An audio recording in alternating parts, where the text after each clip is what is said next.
Mesdames et messieurs, demoiselles et damoiseaux, joueurs de flotties et fiers de l'être, joueurs de Spaces et fiers de perdre, bonsoir. Nous sommes le 8 mars 2017, il est 21h et vous êtes sur Jet Smash Radio. Jet Smash Radio, votre émission bimensuelle mais pas consensuelle sur Melee, sa communauté et ses tournois. Je suis VDJ et je suis comme toujours accompagné de mon équipe chic de choc avec au micro Lucan. Salut! Et bien sûr Foster. Yo yo yo! Avec comme d'habitude Darks à la technique que vous n'entendrez peut-être pas vous dire bonjour. Ce soir, bon, il vous a dit bonjour, hein, je préfère confirmer, voilà, doutez pas. Ce soir, on accueille 2/3 de la team Hexagone. C'est une nouvelle structure qui a fait son apparition il y a peu.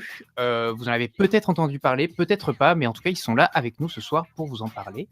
Ils vont s'occuper d'organiser des tournois, de sponsoriser des joueurs et sûrement de tout un tas de petits trucs qui vont nous révéler ce soir.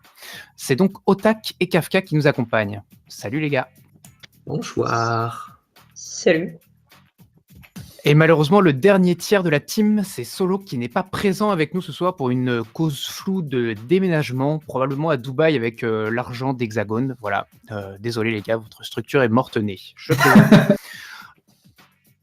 Alors du coup, on va commencer cette émission par une petite présentation de nos deux invités. C'est la première fois qu'on invite deux personnes, donc ça va être encore plus confus que d'habitude, mais ne vous inquiétez pas, on va vous guider. Est-ce qu'il y en a un des deux qui veut commencer ? Allons-y. Hein. Allez, je te prends en premier, Otak. Allez, vas-y. Eh ben, écoute, attends. Est-ce que tu peux te présenter donc plus en tant que membre de la communauté qu'en tant que joueur? Je sais que d'habitude, les invités, on leur demande de se présenter un peu comme joueur en premier, avant de parler de leurs activités annexes. Mais je pense que pour toi, on peut se permettre de passer cette phase. Non, je plaisante. Donc, je te laisse te présenter. Alors, moi, c'est Otak, Mathieu de mon prénom. J'ai commencé Melee par un moment d'août 2015, je crois. 2015, oui.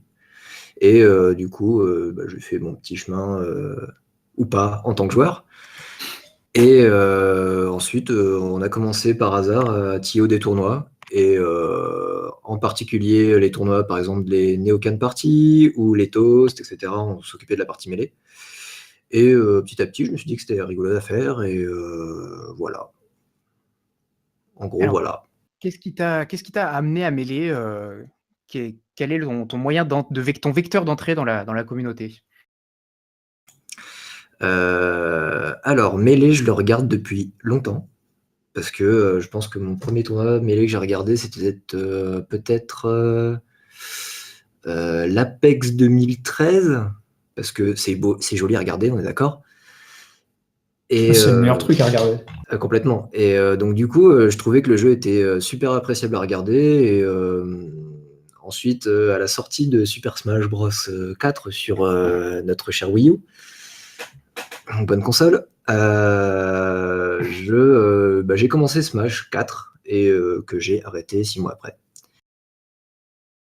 Et donc... bonne décision de vie, je pense. Voilà. Ah non, merde, attends, non, on les aime bien, eux. C'est ça, ouais, on a des joueurs de Smash 4. On vous adore, les gars. Continuez. Je vous aime bien, hein, après, voilà. C'est personnel. Après, j'ai switch sur Melee, donc du coup, me voilà. Et voilà. Journée internationale des droits des joueurs Smash 4. Donc c'est vrai que tu étais un gros joueur de jeux compétitifs avant Melee, avant Smash 4. Est-ce que tu veux nous détailler un petit peu ce petit parcours précédant ton arrivée sur Smash? Ouais. Alors, j'ai commencé, il fut un temps, il y a très longtemps, sur Quake 3 Arena. Après, j'ai joué à Counter-Strike 1.6. J'ai joué à Halo. J'ai joué à Guns, un jeu coréen. J'ai joué à plein de jeux. J'ai fait aussi du Call of Duty, etc. Beaucoup de FPS. Beaucoup de FPS principalement. J'ai fait aussi une petite période Street Fighter 4. Que j'ai arrêté à la sortie de Super Street Fighter 4 parce que ça me plaisait plus. J'ai aussi une une petite partie BlazBlue, donc j'ai touché un petit peu à tout. Mais ce qui m'a toujours le plus plu, c'était les jeux où il fallait appuyer sur plein de boutons. Du coup, Melee, j'aime bien, et c'est pour ça que je joue Fox. Bon, ça, a Les priori, à APM. BlazBlue, t'étais pas mal. Hein. Ouais, BlazBlue, c'est bien. Hein. Ah, ça y est, Tu les mets- 2 fans de BlazBlue, là, allez, c'est bon. Dark System. Eh oui. Eh oui. Allez, Kafka, à toi de te présenter pour nos auditeurs. Salut. Salut à tous. Tout va bien se passer. Si tu veux, je te pose des questions et comme Ah, ça, vas-y, t'as pose-moi des juste à y questions. répondre. Bon, alors, qui es-tu? Quel est ton prénom? Quel est ton parcours dans la vie? Enfin, ce que tu peux nous en dire, en tout cas. Alors, moi, du coup, c'est Léa, alias Kafka. Mon parcours dans la vie, pour moi, je suis un peu en game design. Un peu. Tout va bien se passer aussi. Et,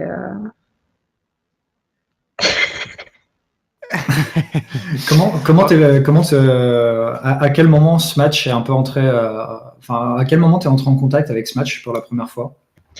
Mon premier contact avec Smash, c'était PM, il y a environ 2 Ok. ans. Personne m'avait prévenu que c'était pas un vrai jeu, vu que la Wii de mes potes était craquée. On jouait un peu à plein de trucs. D'accord. Et un jour, ils ont lancé ce truc-là en disant venez, celui qui perd paye les pizzas. Et on a pas mal dosé pendant pas mal de temps. Et, Non, mais attends, qui a payé les pizzas? et ça a été très rarement moi, en réalité. Bon, voilà, c'est bien, c'est tout ce La qu'il faut. glorieuse époque où j'arrivais encore à faire des trucs sur ce jeu. Ah, bien. Et du coup, ça t'a servi un peu de transition pour connaître la scène? Alors, mon premier contact avec la scène compétitive, je mets des très gros guillemets. Smash, ça a été la Paris Games Week 2014, il me semble. Ouais. Il y avait une espèce de mini tournoi organisé par Nintendo pour la sortie du jeu sur 3DS. Mhm. Ah oui, Et, je m'en souviens à peu près de ça. J'y étais c'était aussi ouais. mon premier contact avec la scène e-sport tout court, et ça a été formidable, quoi, voir les gens gueuler dans tous les sens pour Forcément, ça met encourager la leurs hype. potes. Hein. Enfin, c'était vraiment la hype, c'était formidable, quoi. À ce moment-là, je me suis fait, ouais, moi, je veux faire ça aussi. Je veux arrêter de jouer juste pour pas payer mes pizzas. Et je veux organiser pour voir mes potes gueuler et encourager les leurs. Ouais, donc c'est vrai que toi, dès le début, tu étais plutôt dans une démarche où tu avais envie d'organiser des choses plutôt que vraiment grandir en tant que joueuse. Quoi. Je veux dire, bien sûr, tu joues au jeu, mais c'est vrai que ton objectif premier, c'était avant tout de faire partie vraiment de la communauté, d'organiser. C'est bien ça? Bah ouais, exactement. Voilà. En plus, je galère un peu à trouver le temps pour vraiment me mettre au jeu. J'ai dû commencer Melee environ 5 fois en 2 ans. C'est bon ça. Mon heure viendra. J'ai confiance. Bientôt, elle vous casse le boule, les enfants. Et le main Fox, attention. C'est bon. C'est vrai, Attention. j'ai des souvenirs violents. VDJ peut en parler, effectivement. Est-ce que parce qu'il peut vraiment présenter mon jeu à ce niveau-là, je pense. Ah bah moi j'ai joué une fois contre toi, tu m'as down throw spike au bord de Yoshi Story, voilà, c'était la dernière fois que j'ai joué avec toi, je jouerai plus jamais avec toi. Tu joueras plus jamais au jeu d'ailleurs. C'est ça, d'ailleurs, c'est ce jour-là que j'ai tout arrêté. Alors je profite pour rebondir très rapidement sur ton histoire de Paris Games Week parce que j'ai une histoire pour une fois personnelle, je vais raconter ma vie et je veux faire un appel à témoins. Je suis allé à une Japan Expo il y a un moment déjà et je connaissais pas du tout la scène compétitive, etc. Moi, je jouais juste à Melee. D'ailleurs, c'était peut-être Brawl à ce moment-là qui était en tournoi à la Japan Expo. Et il y avait un mec sur scène qui jouait à Melee. Il était en costard, donc je me demande si c'est pas Makenshi parce qu'il est en costard 90% du temps, mais c'est pas sûr. Qui prenait les mecs un par un sur Melee, qui les 4 stockait tous, et le but c'était de le battre. Et voilà, est-ce que ça parle à quelqu'un? Est-ce que quelqu'un a envoyé Makenshi sur scène à la Japan Expo pour casser des gens? Je ne sais pas. Mais en tout cas, c'est dans ma tête depuis beaucoup trop longtemps. Et si ça vous parle, cette histoire, contactez-moi. La tête de cette personne est mise à prix dans mon cerveau. Voilà, c'était l'histoire de ma vie. Kafka, on va revenir sur toi rapidement, sauf si tu penses en avoir assez dit. Merci, c'est gentil. De rien. Alors du coup...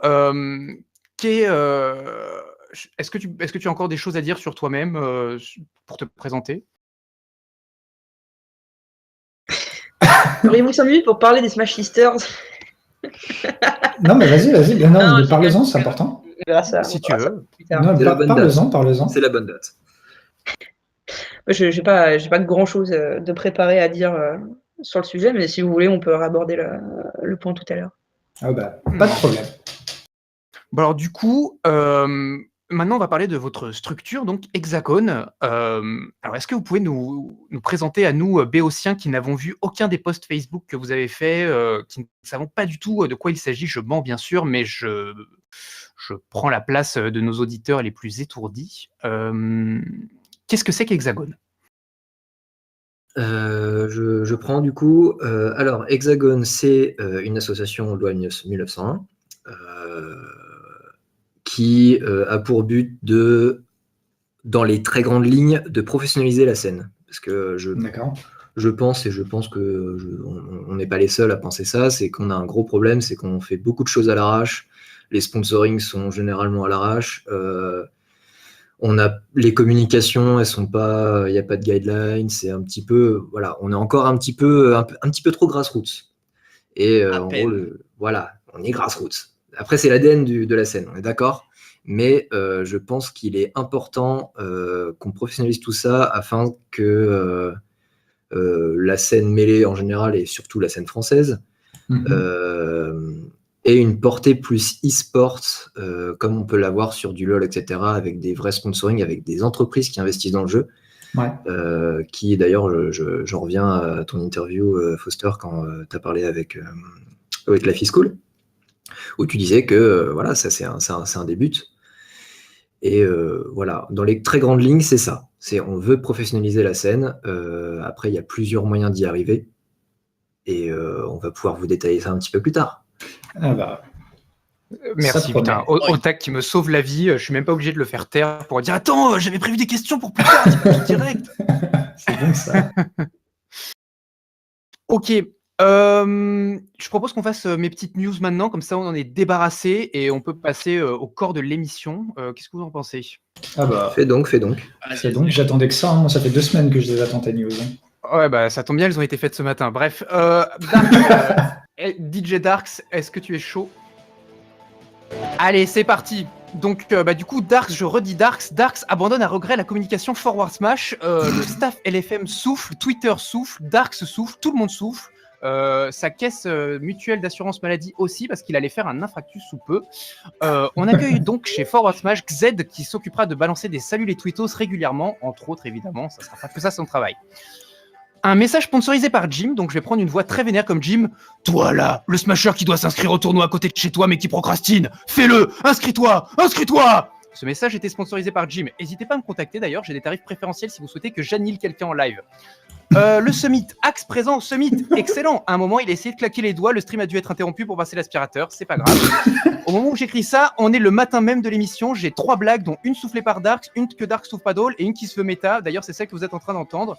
Bien sûr, je dis plusieurs fois Darks parce qu'on m'a imposé un quota. Darks délègue beaucoup en ce moment, mais souhaite qu'on se rappelle que c'est lui le boss. Au Summit, Mango se mouche dans un drapeau américain et se fait instantanément wobbler 3 fois de suite par Choudette qui l'élimine. Tant pis pour lui.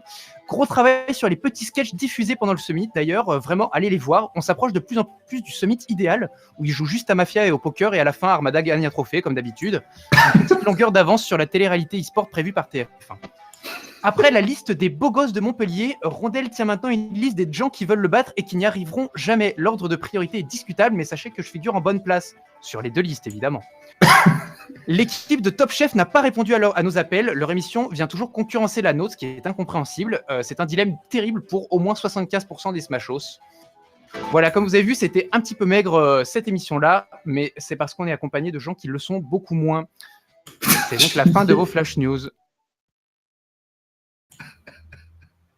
Et du coup, j'enchaînerai avec plaisir sur la chronique bimensuelle de Lucan, mais Lucan n'a pas fait ses devoirs, ou plutôt il les a fait. Il avait préparé une chronique, les pieds dans le pad, et malheureusement, son lapin est venu sur son épaule, a lu la chronique, a décidé que c'était vraiment très très nul avant de la déchirer dans un accès de rage.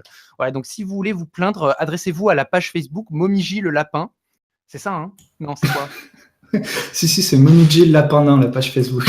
Voilà, abonnez-vous, hein, surtout Momiji le lapin nain, future personnalité montante de l'e-sport et surtout éditeur sans pitié de Lucan.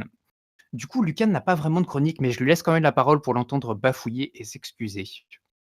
Dis donc.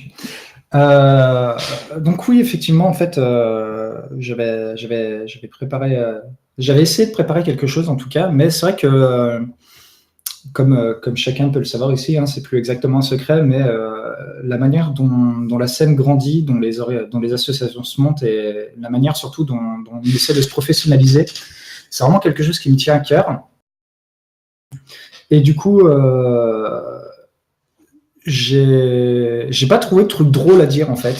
Parce que malheureusement, il n'y avait pas. Si tu veux, c'est pas un sujet qui se prête vraiment à la blague. Hein. J'avais bien sûr essayé de faire une espèce de leçon de mathématiques.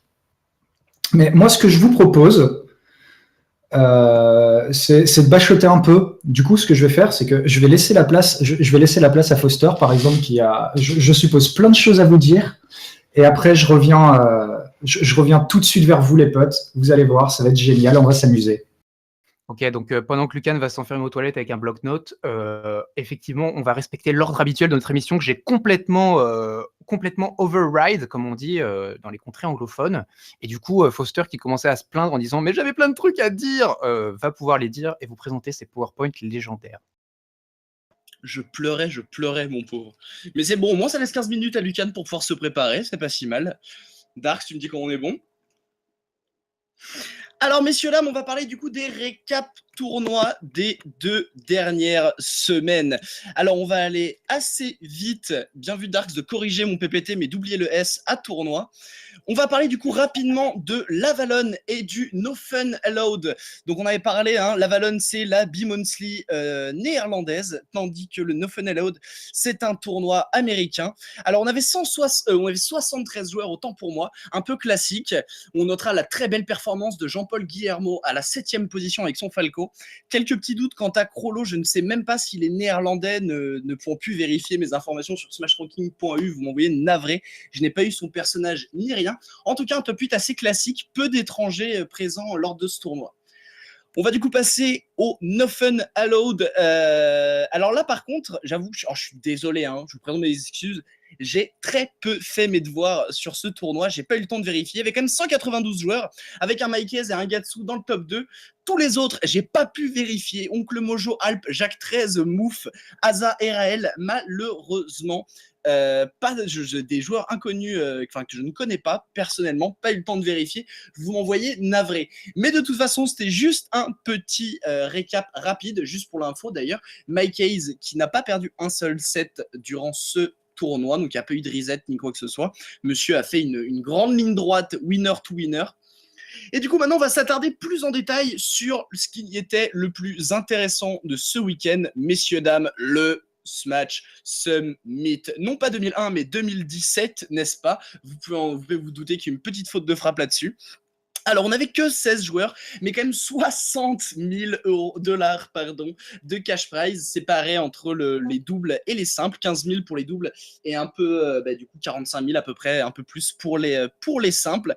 Alors, du coup, on va faire un truc un peu différent par rapport à d'habitude. Plutôt que de vous mettre le top 8, les brackets, etc., et ce genre de choses, on va passer, en fait, comme il n'y avait que très peu de joueurs, je vous ai fait une fiche pour chacun des joueurs pour lesquels on va passer rapidement. Vous n'avez pas des questions, vous, là? On est bon? Pour l'instant, ça va. Moi, j'attends la fiche des joueurs parce qu'il y a des trucs vraiment drôles à dire. Parfait, ouais. Moi, je voulais peut-être juste mettre en valeur le fait que c'est, si je me trompe pas, un des plus gros cash prize, voire le plus gros cash prize. C'est le plus gros cash prize de tous les temps. Très juste, très juste. C'est vrai que j'aurais pu le préciser. C'est en effet le plus gros cash prize. Il faut savoir que le cash prize était en partie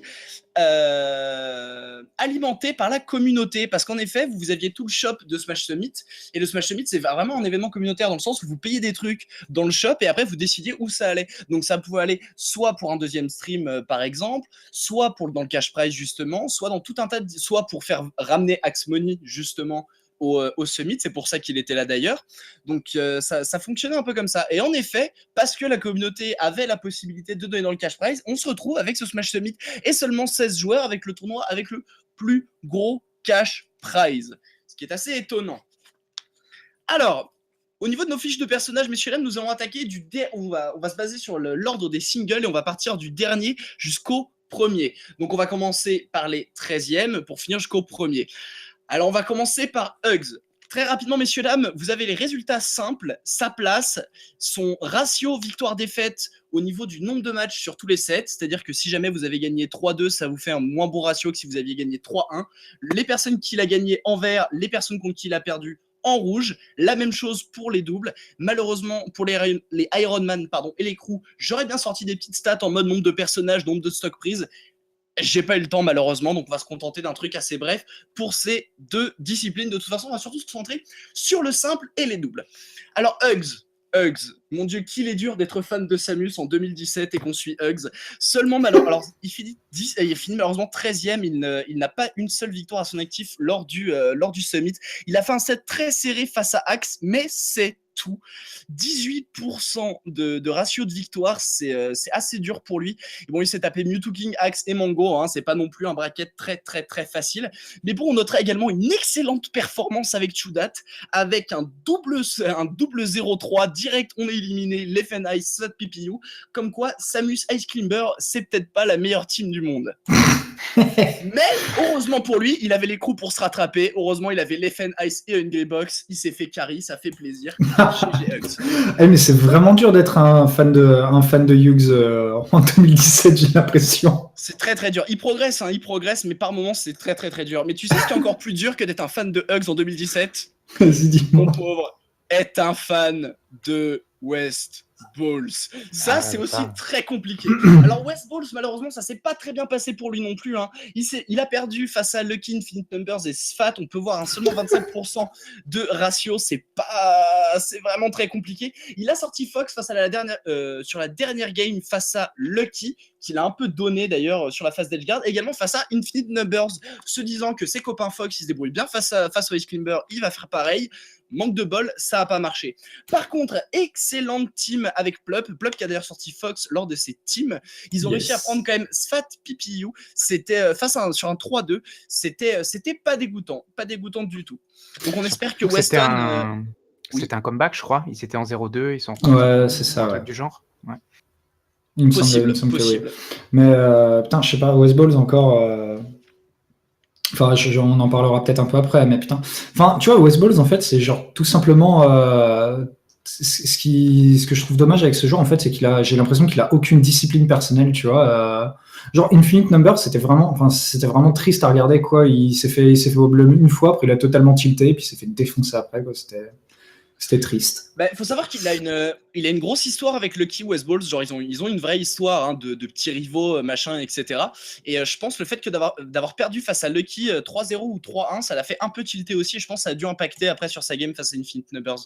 Falco, c'est un peu le joueur du momentum. Enfin, s'il n'est pas bien mentalement sur son tournoi, il va pas super bien performer. Alors que tu peux le voir à des Donk Park on the Grass, par exemple, faire des matchs incroyables et des sets incroyables face à des ténors comme Hungry Box, par exemple. C'est assez fou, c'est vraiment assez fou. Donc c'était pas son tournoi, mais bon, on attend, on sait que West Balls va se remonter. Moi, j'ai confiance en Falco. Une toute petite anecdote aussi, il faut savoir qu'il avait tweeté West Balls plusieurs semaines ou plusieurs mois, je sais plus, parce qu'il avait déjà perdu contre Infinite Numbers et il s'était déjà fait un peu gentiment troller. Et du coup, il avait annoncé qu'il ne perdrait plus jamais contre lui ou quoi. Et quand il a reperdu au Summit, son fil Twitter, c'était vraiment trop drôle. C'était vraiment un carnage, le pauvre. Enfin bon. C'était pour la petite anecdote. J'imagine. Après, ça me rappelle aussi le pré-Summit où ils sont tapés la tête avec Shroomd aussi. Et bon, il a beaucoup parlé West Balls en disant « Moi, je mérite ma place au Summit, blablabla, Shroomd. » Shroomd, il aurait peut-être pas fait ça. Enfin bon, on passe au suivant, messieurs, dames. En notre 13e position, bien que Weston... ah non, excusez-moi, c'est le celui d'après. Donc, Infinite Numbers. Alors, Infinite Numbers, pas grand-chose à dire, hein, si ce n'est du coup qu'il a battu West Balls. Il s'est quand même plutôt bien débrouillé de ce côté-là. Je viens de réaliser que j'ai oublié de prendre des notes sur ce pauvre joueur, à quel point ces Ice Climber, je les ai peu regardés, vous m'envoyez une navrée. Donc, mon rien de particulier à dire en vérité de toute façon sur ce joueur, si ce n'est du coup qu'il a battu le Fox de West Balls. Mais Infinite, ouais, voilà. Vas-y. Et que HTC lui a payé sa place. En vrai, c'est un joueur qui monte beaucoup, qui est très connu localement dans sa région, et il fait tellement régulièrement des upsets que ça a tendance à en devenir de moins en moins. D'ailleurs, il me semble qu'il jouait chic avant. Il me semble. C'est ça, ouais. Ah ouais, il jouait chic avant. Depuis qu'il a Switch, ça tape. Les mauvaises langues diront qu'il a pris l'échelle. Le raccourci, le fameux. Les règles sur le wobbling, tout ce qu'on aime. Alors, messieurs, dames, on passe, à moins que vous ayez d'autres trucs à dire là-dessus, on peut passer à la c'est suite. bon. Parfait. Alors, on passe du coup juste après, voilà, l'autre 13e, bien qu'il est d'ailleurs lui aussi. En fait, c'est drôle, c'est très drôle parce que Infinite Numbers et Lucky ont battu West Balls, mais ils se retrouvent quand même à la même place que lui. C'est assez incroyable. On parlera du format d'ailleurs en fin de ce petit récap parce qu'il était super intéressant. 35% 71 de réussite, ce qui n'est pas dégoûtant. Du coup, il a quand même 3-0 West Balls. Il a fait un set un peu tragique face à PPU, malheureusement. Hein. C'était vraiment triste. Il aurait pu, ça a fini 3-1 pour PPU, mais il avait la 4e game, il s'est un peu suicidé et après il a fait ce qu'un Fox fait toujours contre un Mars sous pression. On va se mettre au bord et on va essayer de le pressure. On se fait grab, on perd sa stock, la classique. Enfin bon, un peu triste du coup cette fin de parcours, cette fin de set en tout cas pour Lucky. Et du coup après c'est notamment qu'il l'a eu. Par contre, belle perf en team avec Mango, cela dit. Ouais, bah, Lucky being Lucky, hein, je veux dire, il a fait des trucs vachement bien et après il a choke. Et je pense qu'il est vraiment à un pixel de passer à l'échelon de skill au-dessus de ce qu'il a actuellement. Et pour l'instant, il lui manque énormément de mental, j'ai l'impression. Il faut savoir aussi quelque chose. Vas-y. Non, mais vas-y. Il faut savoir un truc aussi, Lucky, il a des très très gros problèmes de santé des mains. Ah ouais. Il a failli arrêter complètement mêlé à cause de ça. Donc après, est-ce que c'est mental, est-ce que c'est physique? D'accord. On sait pas trop. Je savais pas du tout. Je sais plus si c'était au Genesis 4 ou un autre tournoi où il avait fait une run assez monstrueuse en loser, qui était incroyable. Lucky, de toute façon, c'est clairement pas n'importe qui, hein, et ça on le sait très bien. Ce garçon, il est solide. Petit props pour les doubles d'ailleurs, c'est vrai que je voulais te préciser, c'est qu'ils ont perdu contre Hungry Box et Axe au premier tour avec Mango, et après ils sont tapés une sacrée run loser, hein, en prenant Infinite Numbers et S2J, West Balls Plup et Sfat PPU, très très très propre. Ils ont été solides. On peut passer à la suite? Vas-y. Ouais. Très bien, on attaque du coup maintenant les 9e petits joueurs. Alors, S2J. Alors, S2J, il a réussi. Alors, S2J, c'était un peu tragique pour lui. Hein. Il était pas, enfin, j'ai envie de dire qu'il n'était pas en grande forme, mais il faut savoir que tous les sets qu'il a perdus, il les a vraiment perdus très solidement, quoi. Ça a été très dur pour le Falcon de ce tournoi. Hungrybox, PPU et Plup lui ont vraiment mis très cher. Hein. C'est pas pour rien qu'il n'est que à 31% de ratio, dans le sens où il s'est pris double 3-0, 1-3-1. C'était vraiment brutal. Le S2J, ça a été terrible pour lui, vraiment terrible ce tournoi. Et la seule personne qu'il a réussi à battre, c'était son partenaire de double, un peu triste quand même. Mais bon. On espère. J'ai vu S2J Plup et c'est vrai que c'était. C'était no match, quoi. Enfin, vraiment, rien à faire. Il n'a pas réussi à le wobbler dans les airs, l'eau tendue en sueur, apprends-moi à Plup. Enfin bon. On passe donc à la suite. Après S2J, messieurs, dames, nous avons notre petit Allemand, Ice, qui a du coup également fini 9e, qui a réussi à battre du coup Lucky en Fox Ditto, mais qui a perdu par contre les deux autres Fox Ditto face à Mango et Sfat, et qui a également du coup fini sa course face à Axe. Cependant, ça finit second en team avec Leffen, seulement en perdant 2 fois face à Armada et Mewtwo King, sachant qu'il les avait battus en winner final, ce qui était assez incroyable. Donc malheureusement, Leffen Ice, éternel second actuellement en team, vont-ils réussir à faire tomber un jour ou l'autre Armada plus X? Pour le moment, toujours pas. On espère au prochain tournoi que ça va arriver, mais que ce soit Android ou Mewtwo King, pour le moment, Armada l'emporte toujours face à eux. On en parlera du 4 stock qu'il a mis à Lucky ou. Vas-y, parle-nous-en. C'était juste de l'art, quoi. Il était trop fort. C'est sur Dreamland à base de chain grab into up match au moment où Lucky voulait DI sur les plateformes. Et puis après, des edgeguards, quoi, il a fait ça 3-4 fois.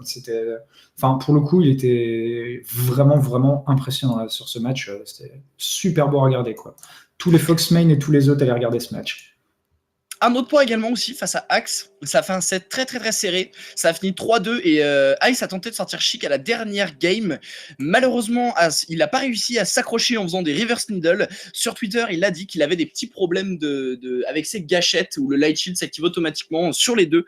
Donc je suppose qu'il a dû mettre automatiquement le trigger trick pour pallier à ça. Et du coup, il n'avait pas pris l'habitude de juste cancel ses needles en appuyant fortement sur sa gâchette. Dur. Donc ça s'est un peu mal passé pour lui, mais ça faisait quand même plaisir de voir sortir sa Chic après tant d'années.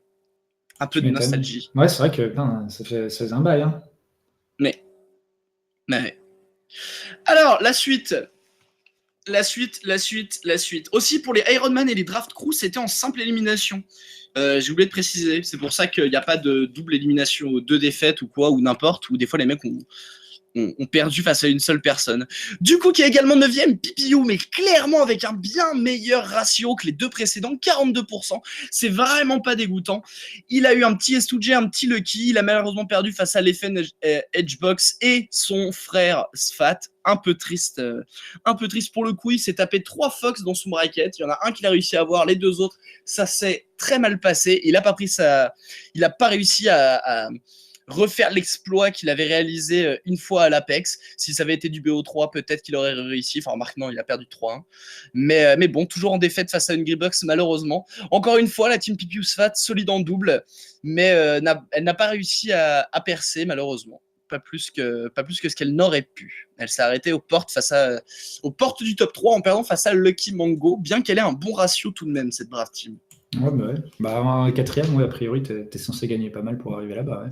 Ah oui. Il faut savoir qu'il n'y avait que 8 teams, hein, vu qu'il y avait 16 joueurs. Mais bon, c'était 8 teams quand même. Hein, quand même. Bon. J'ai une petite question. Contre Leffen, il a perdu 3-0 ou 3-1 ? Attends, je vais dire ça. Genre, j'ai pas. Il me semble que c'était 3-0, mais ça peut être 3-1. Pourquoi ? Parce que si c'est 3-1, en fait, il me semble que PewPewU, il est invaincu contre Fox sur Yoshistory. Ah ouais ? Il est très très très très fort sur Yoshistory et ses matchs sur Yoshistory sont super beaux à regarder parce que c'est la maison pour lui, mais ça se voit clairement et c'est assez impressionnant. Je sais plus, j'ai pas le truc sous les yeux. Il me semblait que c'était 3-0. Je veux pas m'avancer, mais il me semblait que c'était 3-0. 3-0. Ouais, très bien. C'est dommage. Otak, ton information est outdatée depuis 4 jours à peu près. C'est dommage. Ah bah, bravo. C'est dommage. Vaincu une fois. Bon. 2 fois, parce qu'il a du counter-piqué 2 fois. Le stage. Possible, ouais. Tristesse.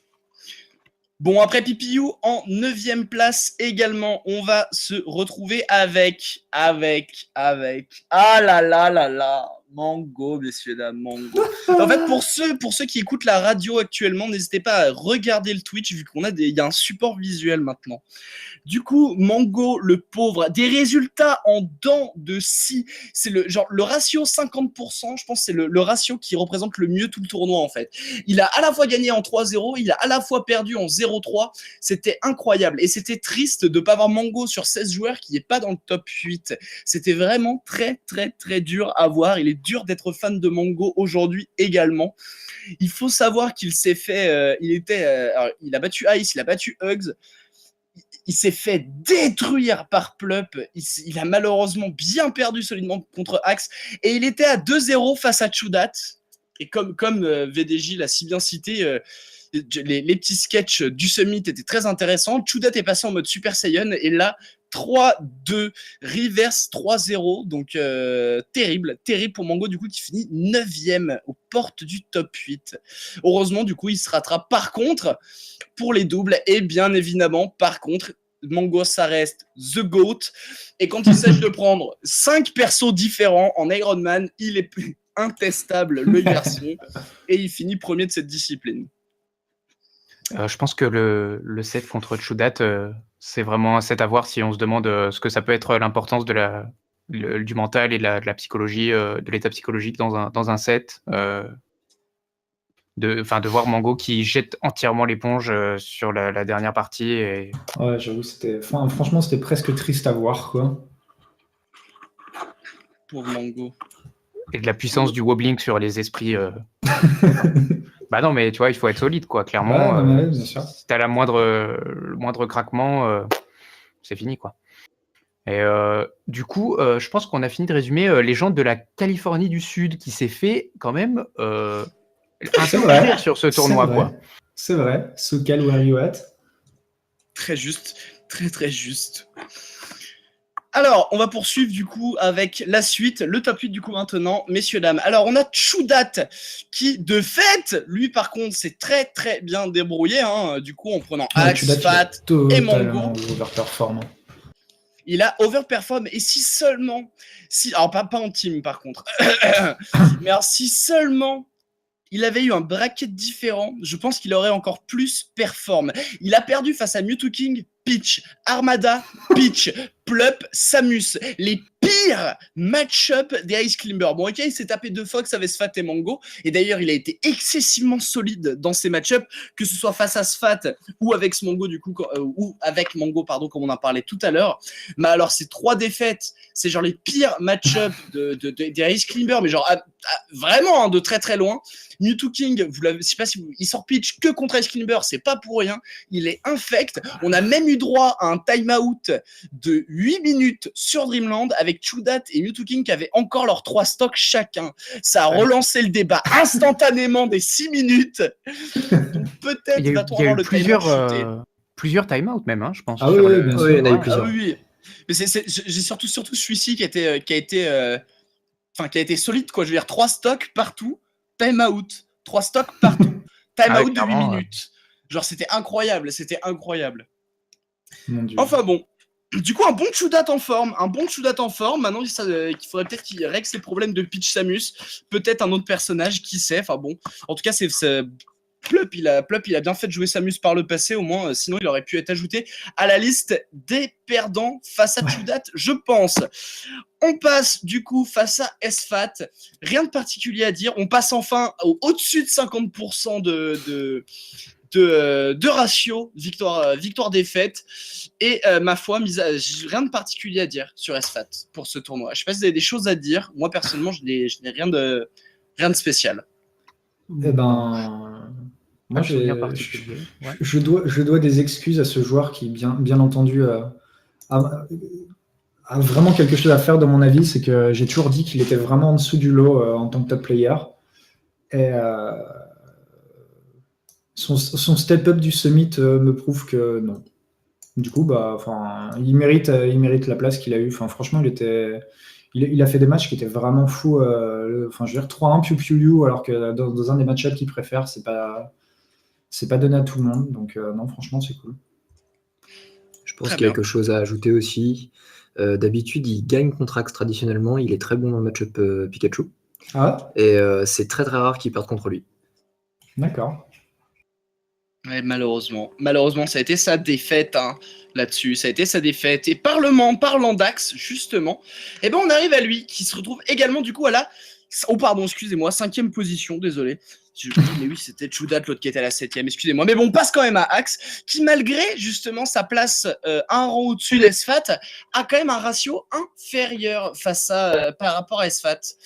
Pourquoi ça? Eh bien, messieurs, dames, Axe, il a fait que des 7 serrés. C'était 7 serrés sur 7 serrés. Même face à Hugs, il a fait un 3-2 archi serré. Tous ces 7, ça a été, mais genre tendu. Que ce soit en simple, en double, ça a été incroyable, ce tournoi. Vraiment incroyable. Très belle team avec Hungry Box. Du coup, ils ont envoyé Lucky Mango en loser. Malheureusement, double défaite derrière. Il faut savoir également qu'il a joué Falco face à Chudat et également Mars face à Mewtwo King. Alors malheureusement, j'ai pas eu le temps de regarder ces sets. J'ai cru comprendre qu'il avait joué Falco sur tout le set face à Chudat. Face à Mewtwo King, je comprends qu'il l'a sorti que à quelques games, mais j'ai pas eu le temps de vérifier ça. Je sais pas si vous avez vu. Non. Moi, je crois que pour Falco contre Chudat, je crois qu'il a joué tout le set. Ouais. Par contre, j'ai pas vu contre Mewtwo King. Ok. Ça faisait un moment qu'on voyait son Falco à Axe, il le sortait dans quelques matchs. Par contre, j'avoue, son Marf, je n'avais jamais vu, jamais entendu parler. Ça fait plaisir, ça fait plaisir. On va voir s'il peut pallier à quelques petits soucis qui vont lui permettre de step up avec Pikachu plus d'autres armes. Ça serait fabuleux pour ce joueur. En tout cas, gros GG à ce Pikachu. Gros GG. 5e, ça fait plaisir. Alors, le deuxième 5e, messieurs, dames, n'est autre que notre charmant Panda Global Plup avec un joli ratio à ce tournoi. Sfat, Mango, Estujet, Chudat sur son tableau de chasse. Il a perdu que contre 2 joueurs qui se retrouvent au-dessus de lui, Leffen et Mewtwo King. Il faut savoir qu'il a pris Fox à un moment face à Sfat, qu'il a pris Samus, bien évidemment, face à Ice Climber, qui ne le ferait pas, et face également à Leffen une game, parce qu'il voulait pas leur doper comme à l'Evo. Malheureusement, ça n'a pas marché.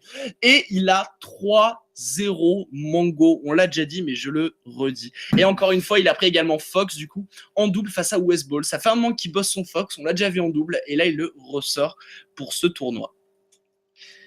Des choses à dire sur Plup?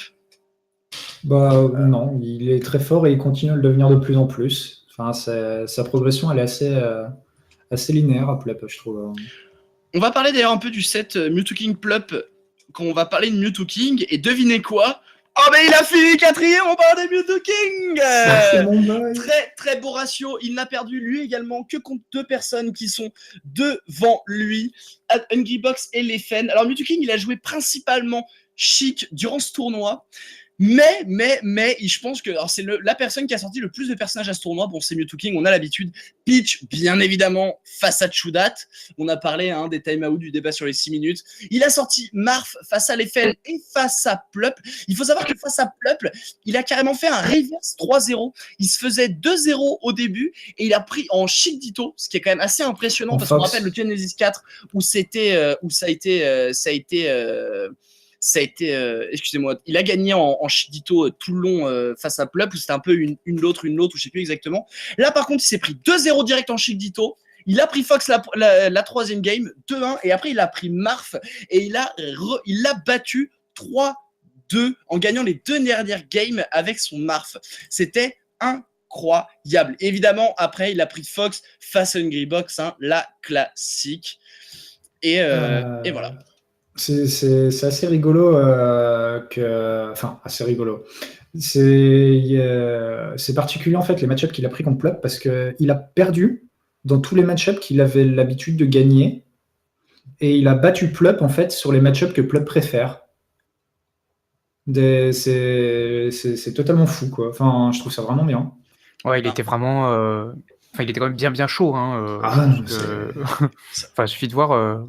4e en simple, 1er en double, 3e en Ironman, 2e en crew. En plus, il a encore fait des trucs mondiaux en single. Enfin, je veux dire, Surtout il a encore réinventé des trucs, quoi.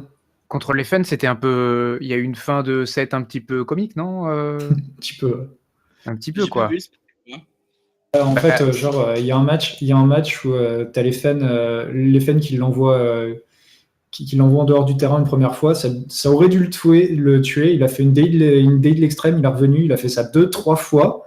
Ensuite, il est revenu, il a fait gimp les fans, il l'envoie dans le vide, il saute une première fois pour aller le gimp, et je sais pas, son cerveau il se débranche, et au lieu de revenir sur le stage et de continuer, il a continué son edge guard et le problème c'est que Leffen il a bourré des chains à l'infini et pendant un des trous entre les coups de Mewtwo King il a réussi à en bourrer quoi.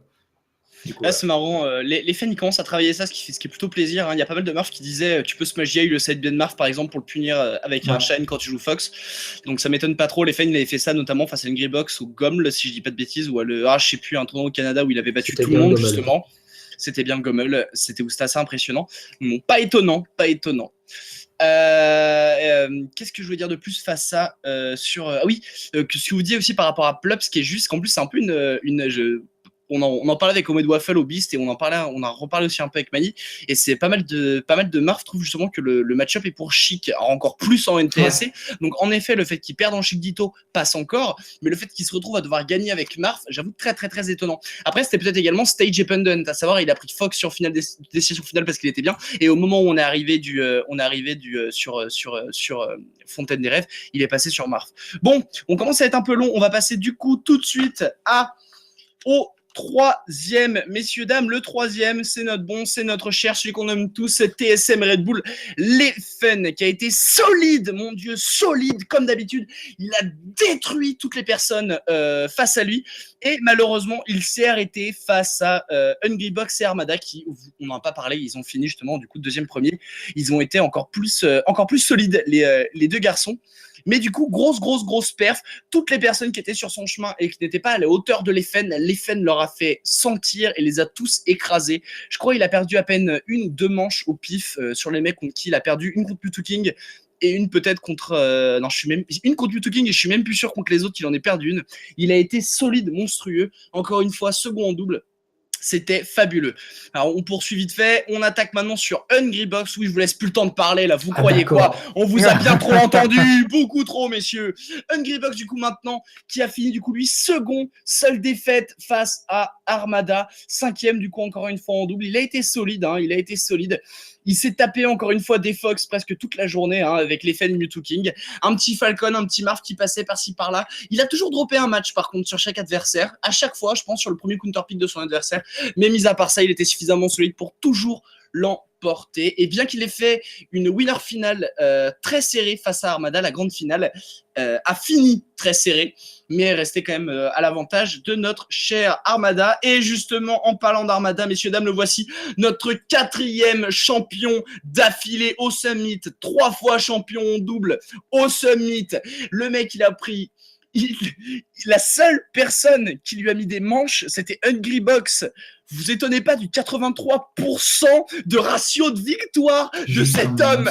Alliance Armada, messieurs, dames. Ce n'est pas pour rien un monstre, ce type. Un monstre. Et comme d'habitude, bien évidemment, on a vu sa pitch. Mais face à Leffen et Hungry Box, c'est encore une fois son Fox qui a laissé parler, du coup, qui a fini le bracket. Premier en double, encore une fois, avec Mewtwo King. Enfin bref, messieurs, dames, le monstre. En dernier récap, messieurs, dames, voici donc votre petit... Ah pardon, excusez-moi, rapidement, avant le top 8. Chose rapidement du coup à voir, il y a du niveau constant, tous les matchs sont à voir. Le quadri commentaire, c'est méga drôle, hein. Le coach commentary comme il l'appelle. C'est énorme, on a 4 mecs avec 4 insights super différentes.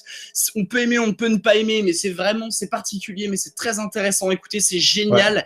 Le format était super cool, c'était toujours des brackets double élimination en poule. Cependant, la loser finale, un joueur était échangé d'une poule à l'autre pour pas qu'il y ait des rematchs lors de la loser finale. D'ailleurs, vous avez pu le noter, de poule au bracket double élimination, il n'y a eu quasiment aucun rematch, à part Armada Hungry Box qui ont dû jouer 2 fois. Le reste, il n'y a pas eu de rematch de tout le tournoi. Le format était sublime. Vraiment, Tio, Hexagone, là. Allez checker ça si jamais vous voulez faire des invitationnels un jour. Sublime.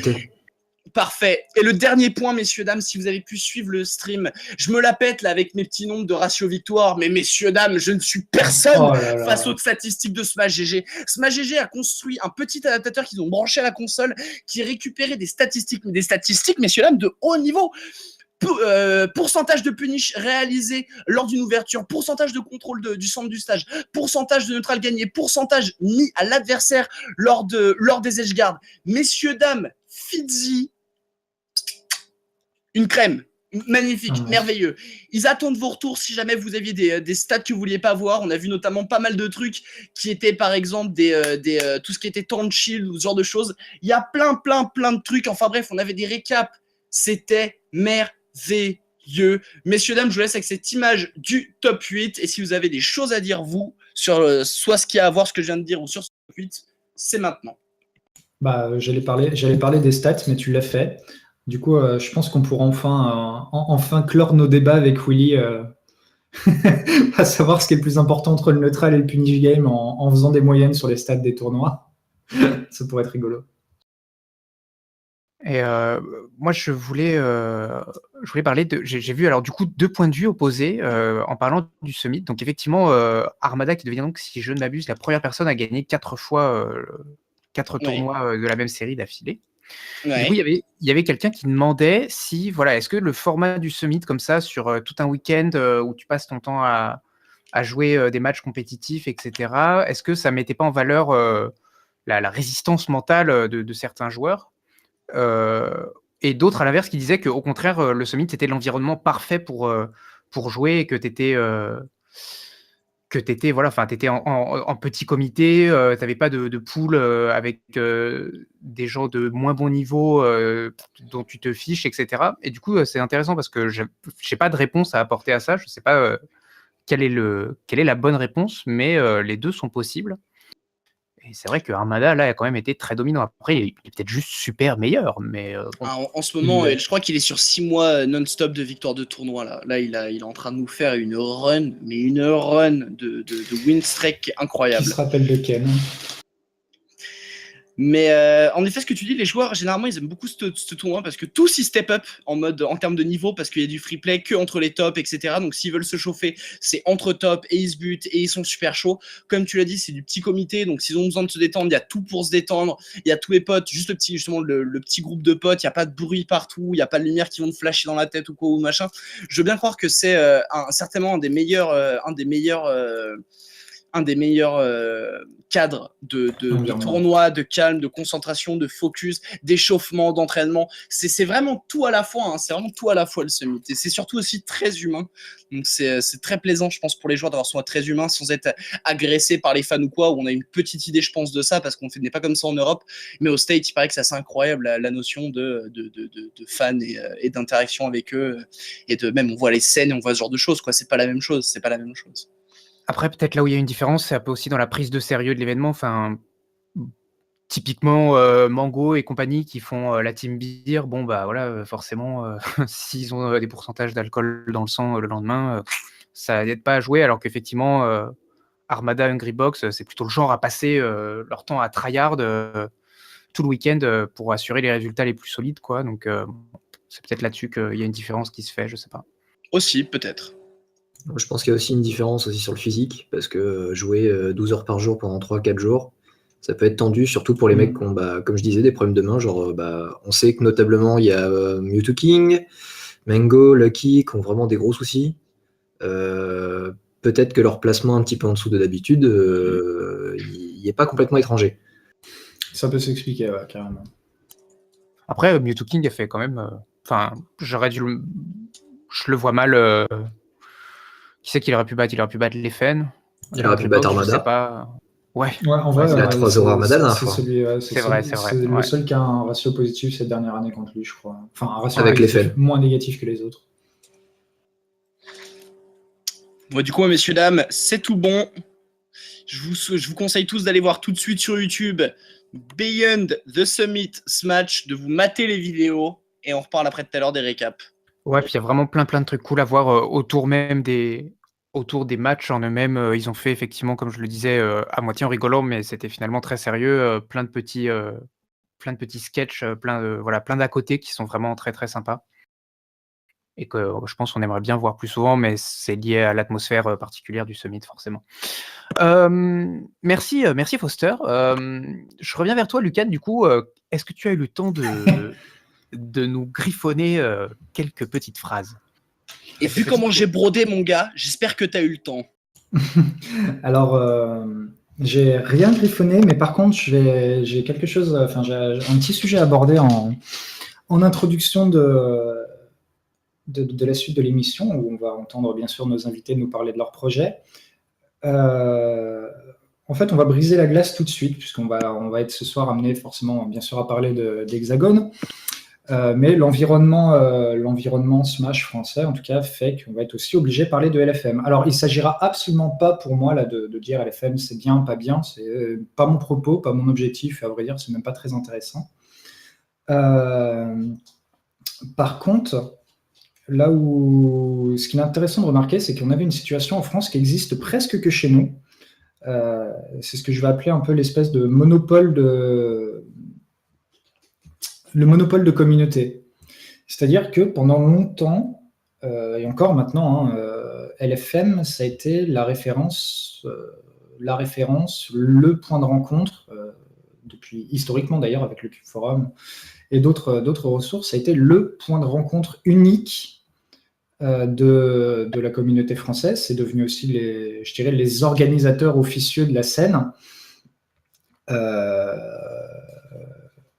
Des organisateurs officieux qui sont d'ailleurs devenus plus ou moins officiels à un moment X, sans vraiment qu'on ait vraiment compris pourquoi. Mais bon, quoi qu'il en soit, voilà, c'est ceux qui ont eu à l'heure actuelle une espèce de position dominante sur cette scène. Et je trouve que c'est un réel problème.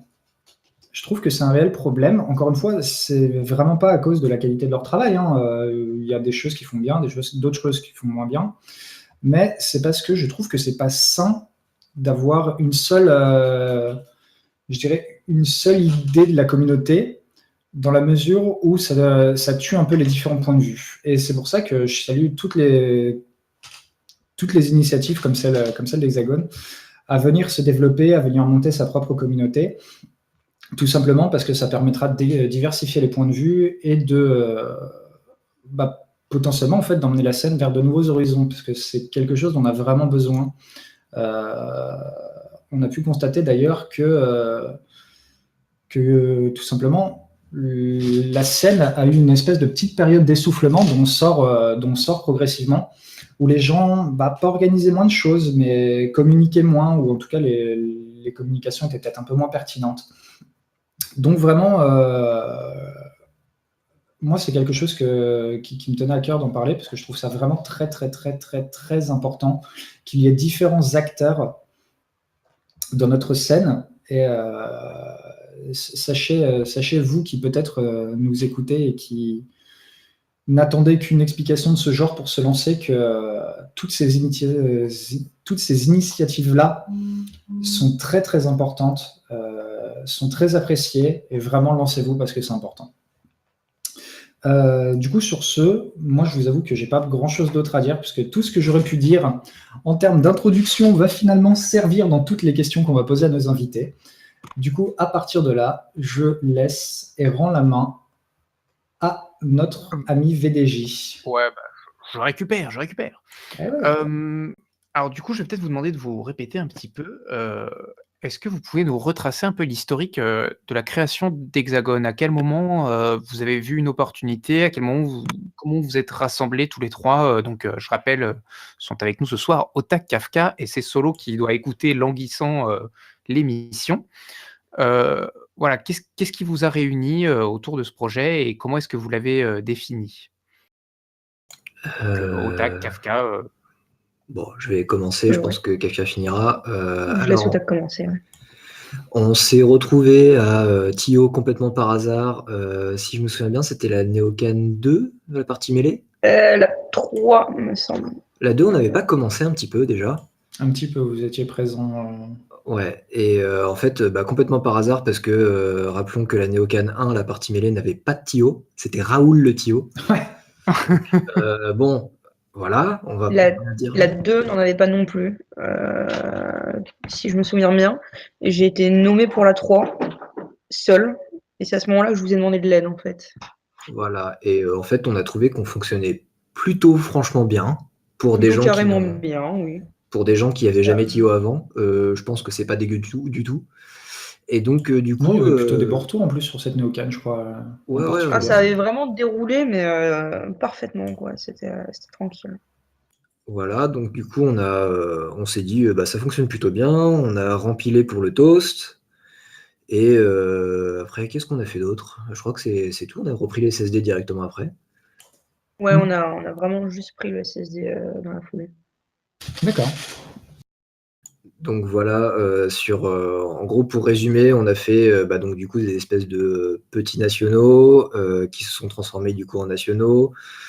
Et ensuite, on s'est dit, on va essayer de reprendre un petit peu le SSD parce que ça s'est soufflé un petit peu, il n'y avait pas de communication. Parce que je sais pas, peut-être que Belia et JVJ qui organisaient à ce moment-là, peut-être qu'ils avaient été un peu soufflés sur ce sujet-là. Donc on s'est dit on va reprendre Et on a essayé d'instaurer quelques méthodes, etc. Et ça fonctionne plutôt pas mal. Ouais, j'avoue qu'en plus, un des trucs qu'on peut voir aussi, ne serait-ce que sur le dernier SSD, c'est quelque chose dont tu es assez fier en plus, au TAC, si je me souviens bien, c'est que vous avez d'ores et déjà une véritable identité graphique et mine de rien, c'est une maturité qui est pas, qu'on n'a pas l'habitude forcément de voir, en tout cas avec une association aussi jeune, donc ça fait plaisir. On voit que vous êtes motivé et justement, ça me permet de me lancer un peu sur la suite, des questions qu'on va vous poser ce soir. C'est quelles sont vos motivations, je dirais, personnelles. Donc cette fois-ci, pas uniquement qu'est-ce qui vous a amené, je dirais, en termes de logistique à faire ce choix. Mais toi, par exemple, Léa, qu'est-ce qui te motive dans ce projet? Je veux dire, est-ce que c'est la communauté? Est-ce que c'est la hype autour de ça? Enfin, dis-nous tout. Alors, il faut savoir qu'avant de fonder Hexagone, moi, j'ai déjà fondé une première association il y a 2 ans, Ouais. Pixel, qui à la base faisait du Smash 4 et du Melee, notamment avec les Rastart du Reset, qui sont des beam monthly assez populaires sur Smash 4. Ouais. Pour des raisons logistiques, on a énormément de mal à organiser sur Melee. Donc, vu que c'était la partie qui m'intéressait le plus, j'étais un peu un petit peu déçu, ouais. Ouais, un peu déçu à ce niveau-là, mais on va pas tarder à revenir sur les Rastart Melee. Oh là là, cette tease. Et du coup, quand j'ai eu l'occasion, quand Otak et Solo ont proposé leur projet qui était un peu plus diversifié que du simple TOing, ça m'a vraiment, vraiment intéressé. Et je me suis dit que ce serait une bonne idée, un bon investissement personnel pour la communauté. D'accord. Donc c'est vrai que toi, en plus, du coup, ça te permet vraiment de faire profiter un peu de l'expertise que tu as, ou à défaut de l'expérience que tu as en tant que Théo, justement, dans cette nouvelle organisation. Ouais, je débarque pas comme ça, sans trop savoir ce que je fais. Enfin, si tu veux, c'est intéressant quand même à voir, parce que ça profile un peu l'organisation elle-même, c'est-à-dire que c'est une association qui réunit plusieurs compétences, plusieurs profils, et du coup, ça fait plaisir de savoir que sans débarquer de nulle part, que voilà, tu as vraiment des compétences que tu as envie de mettre au service justement de cette communauté. Et du coup, ça me lance aussi sur Otak cette fois-ci. Qu'est-ce que tu peux nous dire un peu de tes motivations? Qu'est-ce qui t'a poussé à être un des initiateurs de ce projet? Alors, le truc principal, c'est que j'apprécie énormément bosser avec Kafka et Solo. Donc, du coup, je pense que c'est hyper important de bosser avec des gens qu'on apprécie. Ensuite, comme j'ai déjà dit, notre but aussi, c'est de professionnaliser la scène. Et comme je trouve que c'est un truc qui manque et qu'on a tous des compétences diverses et variées, je pense qu'on a vraiment un truc à apporter. Même si, disons qu'on n'a pas forcément des bons résultats en tant que joueur, etc. Mais ça ne change pas que nos compétences, je pense qu'elles peuvent être utiles à la communauté au global. Après, motivation, bien faire les choses. C'est important, mine de rien, c'est très très important. Après, je sais pas, pour revenir sur un des trucs que tu as dit, je sais pas trop ce que Foster et VDJ en pensent, mais en tout cas, on a vraiment besoin de sortir de cette espèce de stéréotype comme quoi on a besoin d'être bon au jeu pour être pertinent en termes d'organisation d'écosystème. C'est pas vrai, ça le sera jamais. Et bien souvent, c'est le contraire en fait. Vous pouvez servir à quelque chose même si vous n'êtes pas super bon. Regardez, de toute façon, regardez-moi. Hein, je veux dire, on ne trouvera pas de meilleur exemple. J'essaye, hein, clairement. Je fais des blagues et tout parce que je sais que je suis forcément moins bien loti que tous les gens que je peux interviewer. Donc, à partir de là, je veux dire, même Kafka me d'intro Spike, quoi. Bon. Puis bon, toi aussi, achète-toi une légitimité dans la communauté.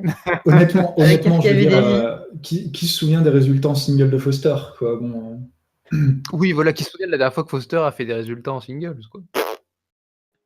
Qui se souvient de Je la me dernière fois que Foster casse. a pas DQ?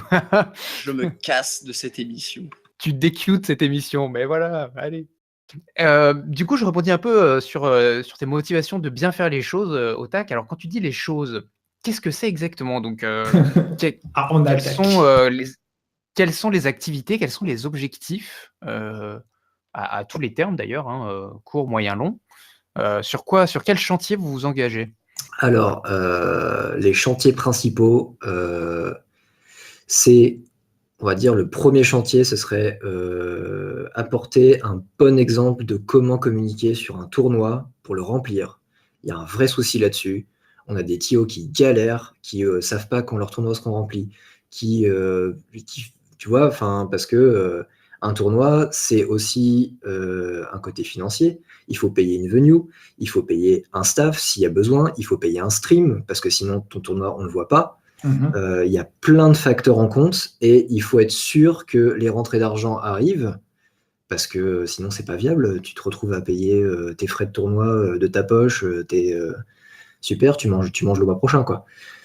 Et On encore, le mois demande prochain, pas. si t'as de la chance. Voilà, exactement. Et on ne demande pas ça au TIO, on ne demande pas de se tuer pour la communauté. On demande à ce que. Moi, je pense que la situation idéale pour la communauté, ce serait d'avoir un écosystème qui profite à tout le monde, où tout le monde est content. Voilà. Bien sûr.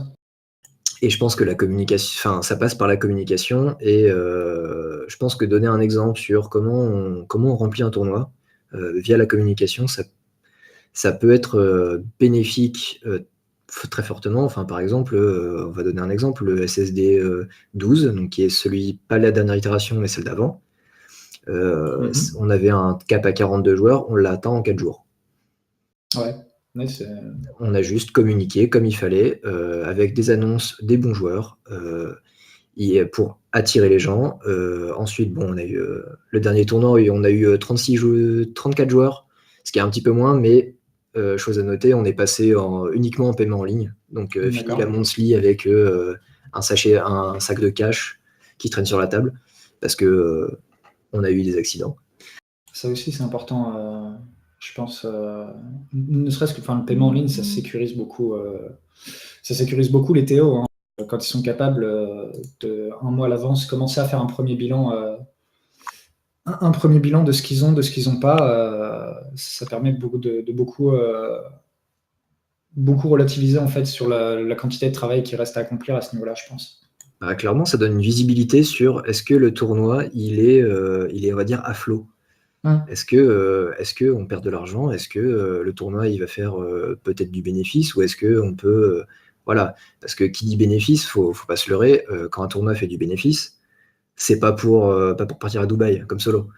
C'est clairement pour réinvestir derrière. Typiquement, je pense que Dark serait d'accord que si demain je lui dis stream-moi le SSD et je te file un billet, voilà. C'est aussi, on améliore le tournoi parce qu'on va avoir un stream, on va avoir des trucs. Ça passe par là. Un tournoi, ça grandit parce qu'on commence à faire de la marge et parce qu'on a eu la visibilité. D'accord. Donc vous, pour un peu synthétiser, votre objectif un peu en termes, c'est de fournir un espèce d'écosystème d'organisation de tournois. Donc, une franchise peut-être. Enfin, peut-être c'est sous ce terme-là qu'il faudrait En tout cas, un standard d'organisation de tournoi. Potentiellement, et ça passe aussi par donner un coup de main sur la communication, aider les TIO, voilà. Donc ça, c'est... D'accord, donc ça se contente pas uniquement de conseils, mais il y a vraiment une implication aussi de votre part sur les TIO qui feraient par exemple appel à vos services. Complètement. S'il y a des TIO, j'appelle aux TIO d'ailleurs du coup, si vous avez besoin d'un petit peu d'aide pour... un petit peu ou beaucoup d'aide, du coup pour, je sais pas, gérer votre communication ou savoir quoi faire dans l'ordre des choses, par exemple gérer du paiement en ligne, ça on l'a fait, on sait le faire. On peut très bien fournir nos services là-dessus, évidemment on va pas faire payer, hein. Enfin, ça serait contre-productif. En tout cas pour le moment, un jour où je sais pas si un jour. Quand l'écosystème, je suppose que quand l'écosystème sera un peu plus pertinent, une fois pour parler un peu plus crûment, une fois que le cash flow a commencé à circuler, Ça perd. Oui, voilà, techniquement, c'est quelque chose qui peut s'envisager. Hein, assurer une partie de la com, une partie. Enfin, c'est quelque chose qui peut se monnayer, quoi. Ouais, complètement. Enfin, c'est une fois que Smash sera un business en France, parce que c'est le cas aux États-Unis, il faudra peut-être y penser, oui, mais mais pour le moment, ce qu'on veut faire, c'est faire du bien à la Oui, communauté bien sûr. en la poussant, en la tirant vers le haut. Bien sûr. Et du coup, est-ce qu'il y a des choses qui vont au-delà de l'organisation de tournois Bon, en vrai, Alors, j'ai déjà une réponse, mais oui. je te laisse l'occasion de me la donner. Alors, au-delà de ça, il n'y a rien de prévu encore, donc pas d'annonce chaude. On a déjà sponsorisé, par exemple, Jagoff, qui est du coup notre joueur hexagone, qu'on a envoyé au Beast et qu'on va envoyer autre part. Ah Ah, ah. Tintin, suspense. Oh, mais on veut savoir, mon Dieu, on vous a pas invité pour que vous repartiez les queues entre les jambes, mon Dieu. Par exemple, la HFLAN, par exemple. Par exemple. Par exemple. Bah, ça peut être pas mal. Voilà, déjà, c'est déjà pas mal. Bon, c'est moins cher que le Beast.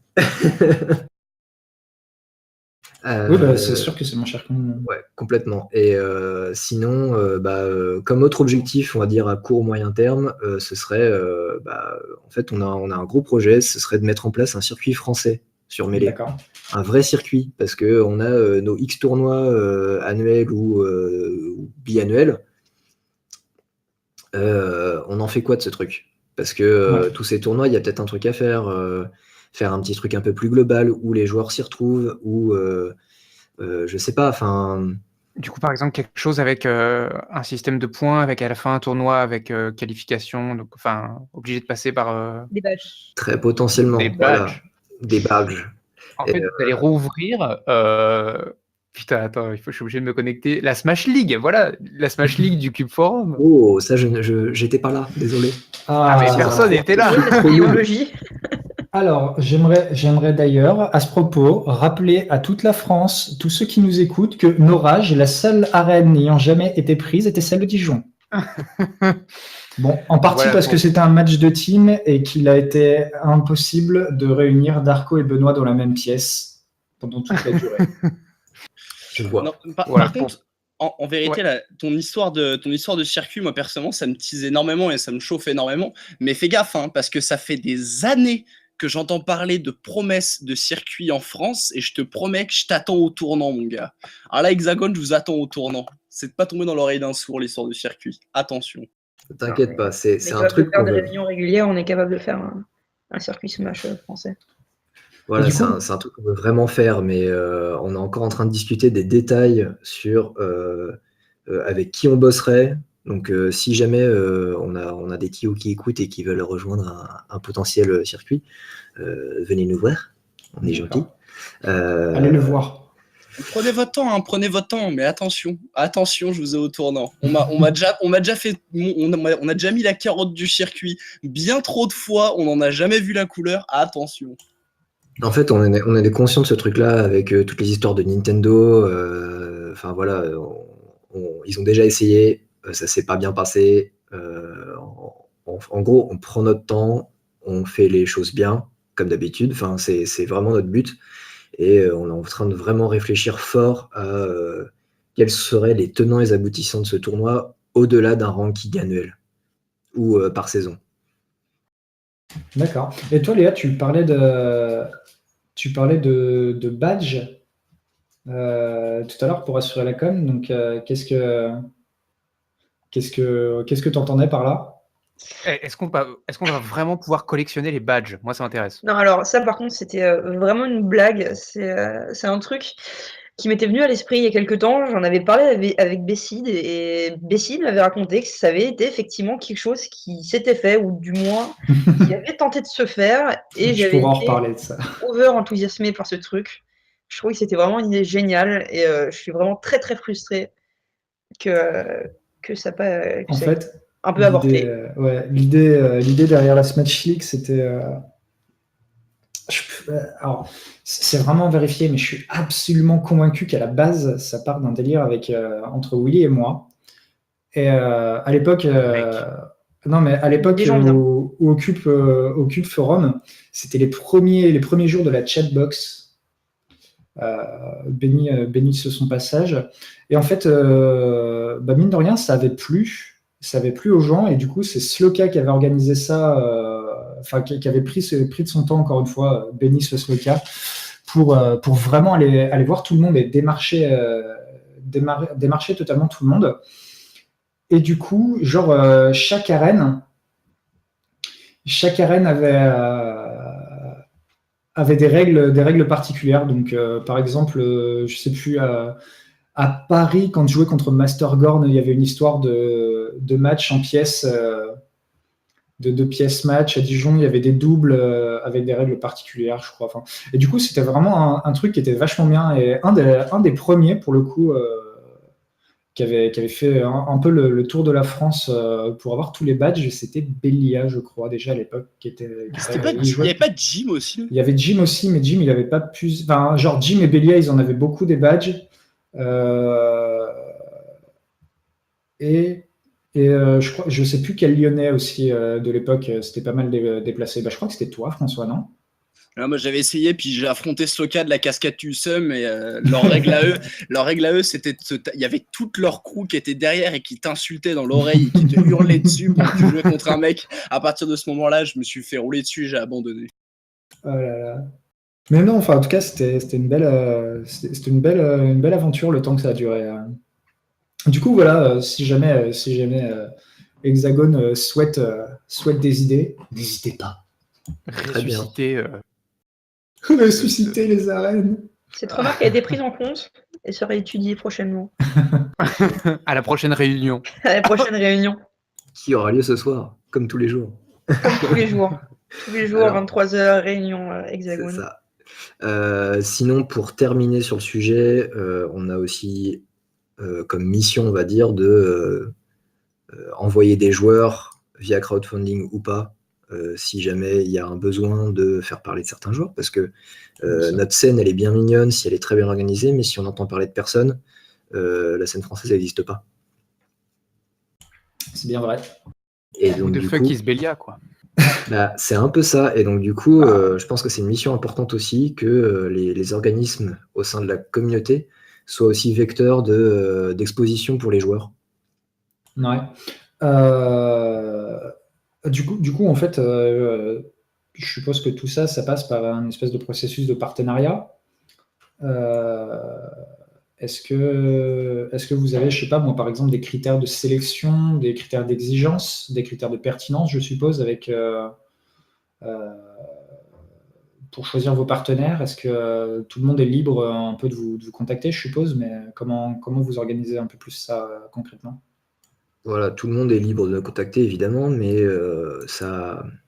je pense que c'est aussi de la même façon où on apprécie tous les trois, Solo, Kafka et moi, de bosser ensemble. Je pense qu'il faut que ça fitte aussi avec le joueur en question, parce que je trouve que si on a, par exemple, du conseil à faire sur comment tenir son Twitter voilà, enfin, je pense que c'est hyper important d'être en bon terme avec la personne et d'être sur la même longueur d'onde. C'est un truc qu'on a avec Jagoff, ça se passe très très bien, voilà, et voilà, ça passe par là, ouais. D'accord. Et du coup, est-ce que vous avez déjà un peu d'autres joueurs en ligne de mire, ou pour l'instant c'est plutôt dans l'autre sens que ça va fonctionner? Est-ce que le principal critère de sélection, c'est les objectifs, genre objectif égale devenir fort, ou ce genre de choses? Mais je vois. Alors, ça, j'aime pas du tout faire ça, parce que je trouve que ça fait une espèce de private joke que les auditeurs sont pas capables de comprendre.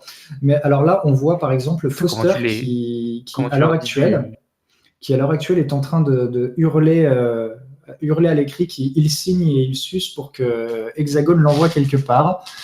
Du coup, bien d'avoir un chat prié. Du coup, attendez. Du coup, alors ça me permet de rebondir justement sur un sujet que j'allais aborder de toute façon, parce qu'il faut que je place ma propre cam. Est-ce que vous avez en tête de sponsoriser d'autres événements que des tournois, d'événements communautaires? Est-ce que vous avez, par exemple, aussi, ne serait-ce que envie d'envoyer des gens qui ne sont pas des joueurs, mais par exemple aider des streamers à, je sais pas moi, à pouvoir être présents sur des tournois, aider des commentateurs à être présents sur d'autres événements, ou même essayer d'organiser des contacts par exemple. Est-ce que ça fait partie, c'est des choses qui font partie de vos projets?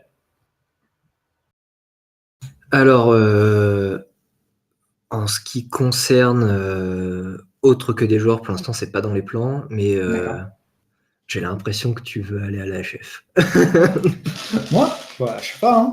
Ah, puis surtout, Foster qui essaye de se faire, comment ça s'appelle, crowdfunder, alors que le mec, quand même, ce qui est passé un peu inaperçu, c'est qu'il est en train de se faire démarcher de l'autre côté de l'Atlantique, un petit peu quand même. Non? Il n'y a rien de concret, il n'y a rien qui se fait dessus. Là. Attendons, on se calme. Mais il n'y a Ah, rien de sponsoring non plus. Hein. Ce Rien de- Ah non, spoil bien est sûr. monté. Le mec spoil, mais à mort. Mais en attendant, ça vient débaucher un petit peu, quoi. Voilà, T'essayes juste de les faire petits monter sa cote, tweets, c'est ça? De manière totalement malhonnête. pas du Tu veux tout, faire pas du péter les tout. prix. Je me fais espionner. Tu parles, attends, t'étais trop content, t'as retweeté 12 fois, c'est bon. Ouais, bon, j'avoue, ok. Mais à ta place, j'aurais fait pareil, c'est normal. Qui a remarqué que Foster était un Twitter enthousiaste? Enthousiaste. Du coup, est-ce que vous allez vous intéresser à d'autres jeux que Melee? Parce que on chouchoute nos 3 auditeurs Smash 4, mais peut-être il y en a d'autres qui pourraient être concernés, je sais pas. Est-ce que vous avez envie d'étendre un peu ça sur d'autres pans d'activité, ou est-ce que vous allez vous concentrer vraiment sur la scène Melee? Alors, pour le moment, je pense qu'on va rester sur Melee, dans le sens où Kafka, qui bosse aussi chez Pixel qui notamment fait un excellent taf côté Rivals of Either, et qui aussi bosse beaucoup sur Smash 4. On pense notamment à Griffiths qui a fait beaucoup de bruit avec son Megaman récemment. Voilà. Donc, en fait, on n'a pas envie de marcher sur les plates-bandes de qui que ce soit, et surtout, ça fait un peu conflit d'intérêt pour Kafka, et je pense que c'est pas le but de foutre en l'air une asso. Il y a un membre qui est un petit se balade. À titre personnel, je veux vraiment me focaliser sur Melee dans le cadre d'Hexagone. J'ai déjà suffisamment à faire sur les autres jeux avec Pixel. Et ça roule très bien de ce côté-là.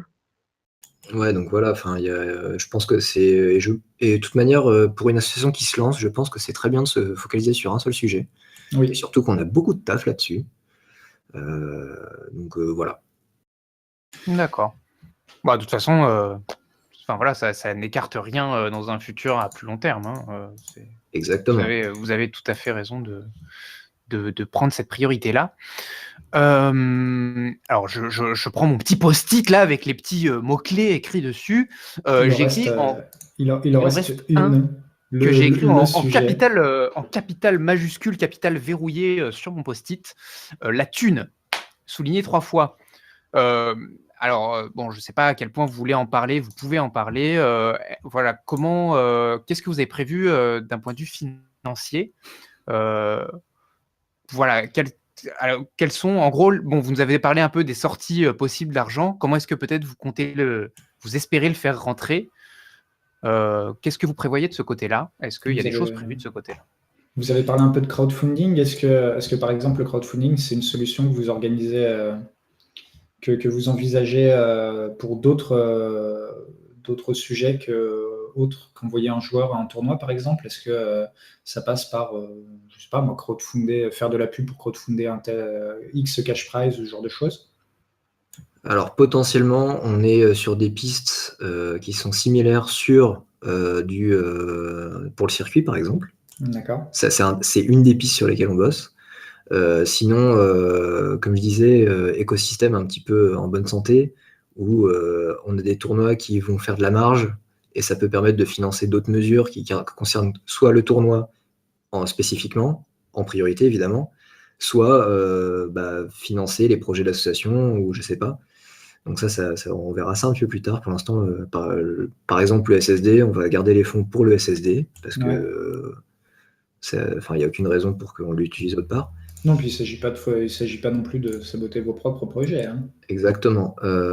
Après, Voilà, niveau financier, pour l'instant, on autofinance tout. Mais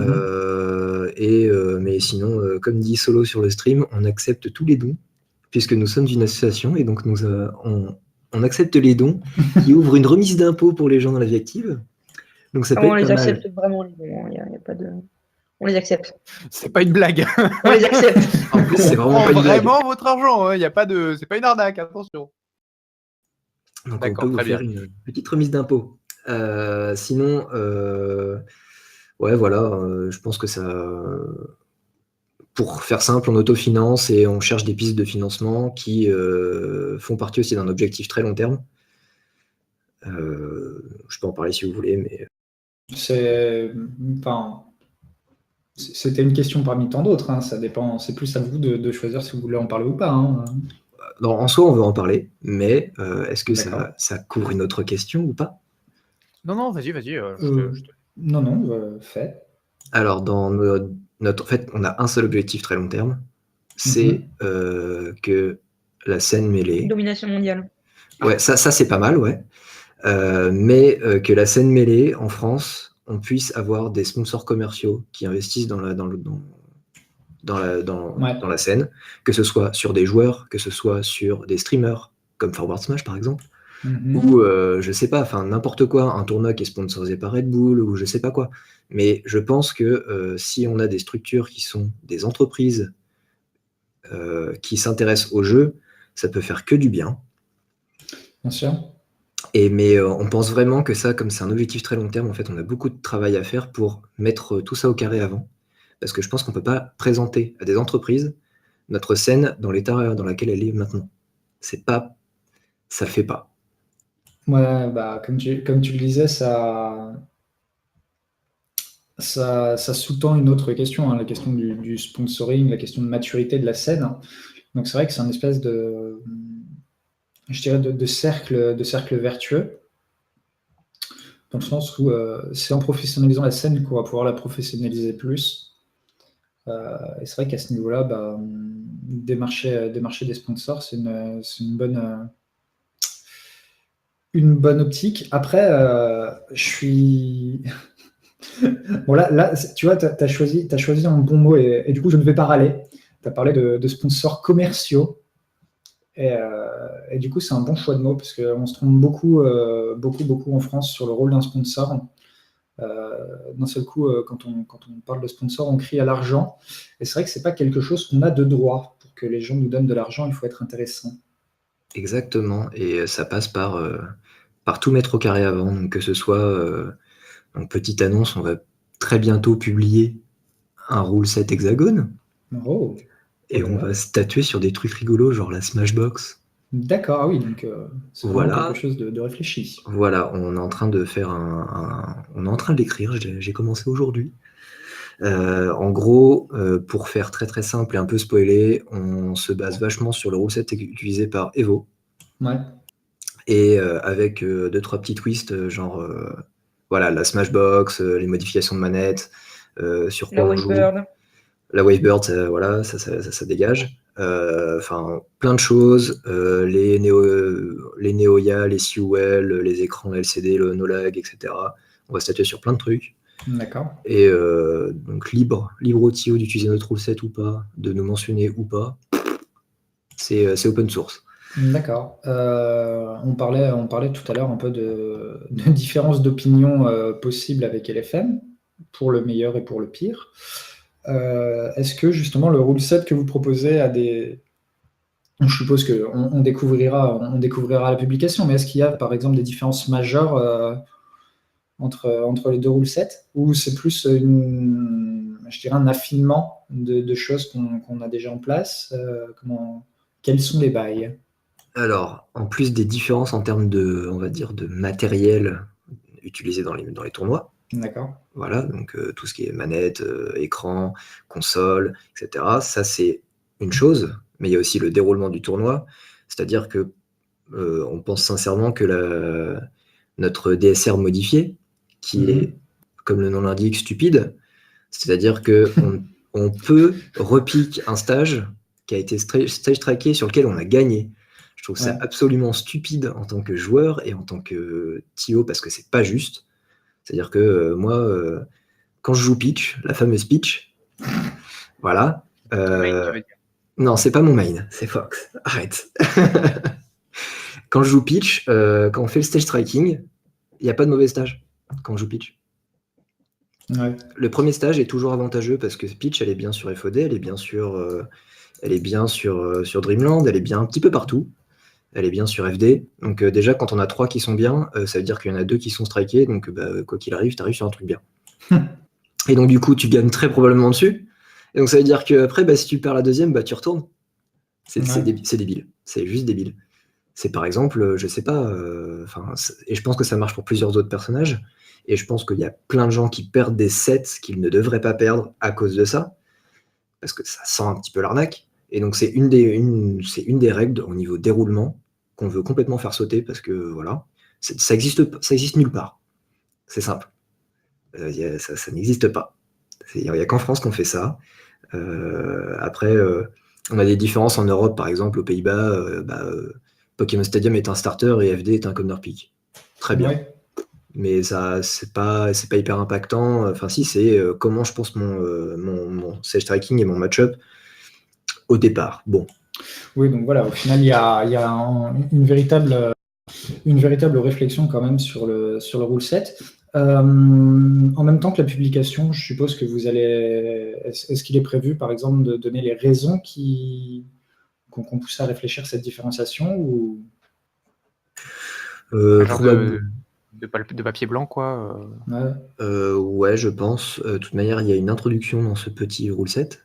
d'accord. Une petite introduction, un petit glossaire, tout bien comme il faut. Donc oui, probablement, on va peut-être expliquer ces choix-là avec des différences majeures avec le rule set LFM, peut-être, pourquoi pas. D'accord. Ok. Voilà. Ah bien, écoutez, en tout cas, ça promet beaucoup de choses. Mais du coup, peut-être je récupère un peu et peut-être on va commencer à arriver vers la fin de cette section Oh parce là là. que on parle beaucoup, mais du coup j'élargis un peu. Et j'en profite pour enfin mentionner l'appel aux questions qu'on a fait un petit peu au public, aux auditeurs. D'ailleurs, si vous avez une question qui vous arrive maintenant, chers auditeurs, n'hésitez pas à la taper.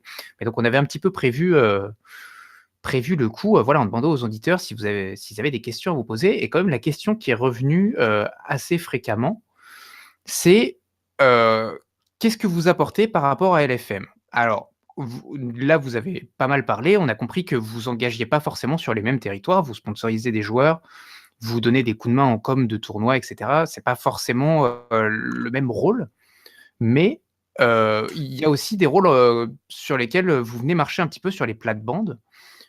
Comment est-ce que vous vous positionnez là-dessus, d'un point de vue, voilà, est-ce que, parce que je pense qu'il y a beaucoup de gens qui doivent se poser la question assez naïvement, ils doivent se demander: «Est-ce qu'on a vraiment besoin d'eux? Est-ce que c'est pas quelque chose que LFM devrait faire?» Et la réponse est peut-être oui, hein, tout simplement. Mais, comment est-ce que vous vous positionnez, là-dessus? Alors, on se positionne très simplement. C'est une discussion que j'ai déjà eue avec Lexan, donc Exil de LFM, où quand on a annoncé, elle m'a dit: c'est quoi ça? J'ai fait: c'est simple, c'est de la concurrence saine. C'est quoi? Comme Lucan le disait hyper justement, un monopole sur un marché, c'est jamais bon. D'ailleurs, c'est interdit. Pour le commerce, c'est interdit. Et c'est punissable. Le truc, c'est que pour ce qui est associatif, quand on est tout seul sur un marché à prendre des décisions, on se trompe. C'est normal, c'est humain. On est tous humains. Il y a un truc, c'est que se tromper, c'est pas grave. Mais pas faire marche arrière, c'est grave. Après, le truc bien, c'est que s'il y a une concurrence à côté qui permet de fournir des solutions alternatives, comme disait Lucan aussi, je pense que peut-être pas que cette solution est bonne, mais ça permet de relancer les discussions sur qu'est-ce qui est bon. À ce moment-là, on peut peut-être arriver à une troisième solution qui, celle-là, serait en effet la meilleure et qui serait adoptée, par exemple, par les deux concurrents. Hmm. En fait, Vas-y. En fait, c'est un truc pragmatique où on se dit que quoi qu'il arrive, on va avoir des choses à apporter, des idées à proposer, et ça peut toujours relancer des discussions sur ce qu'on peut penser acquis. Typiquement, par exemple, un rule set, on en avait un seul, le LFM, qui était tout puissant. Peut-être qu'avoir un deuxième rule set en fonction de ce qu'on a envie de faire avec son tournoi, ça peut être pas mal. Voilà, c'est juste D'accord. d'autres solutions. Ok. Bon, bah, j'espère que les poseurs de questions ont été satisfaits de savoir voilà, où est-ce que vous placez un petit peu, dans quelle direction vous souhaitez vous diriger.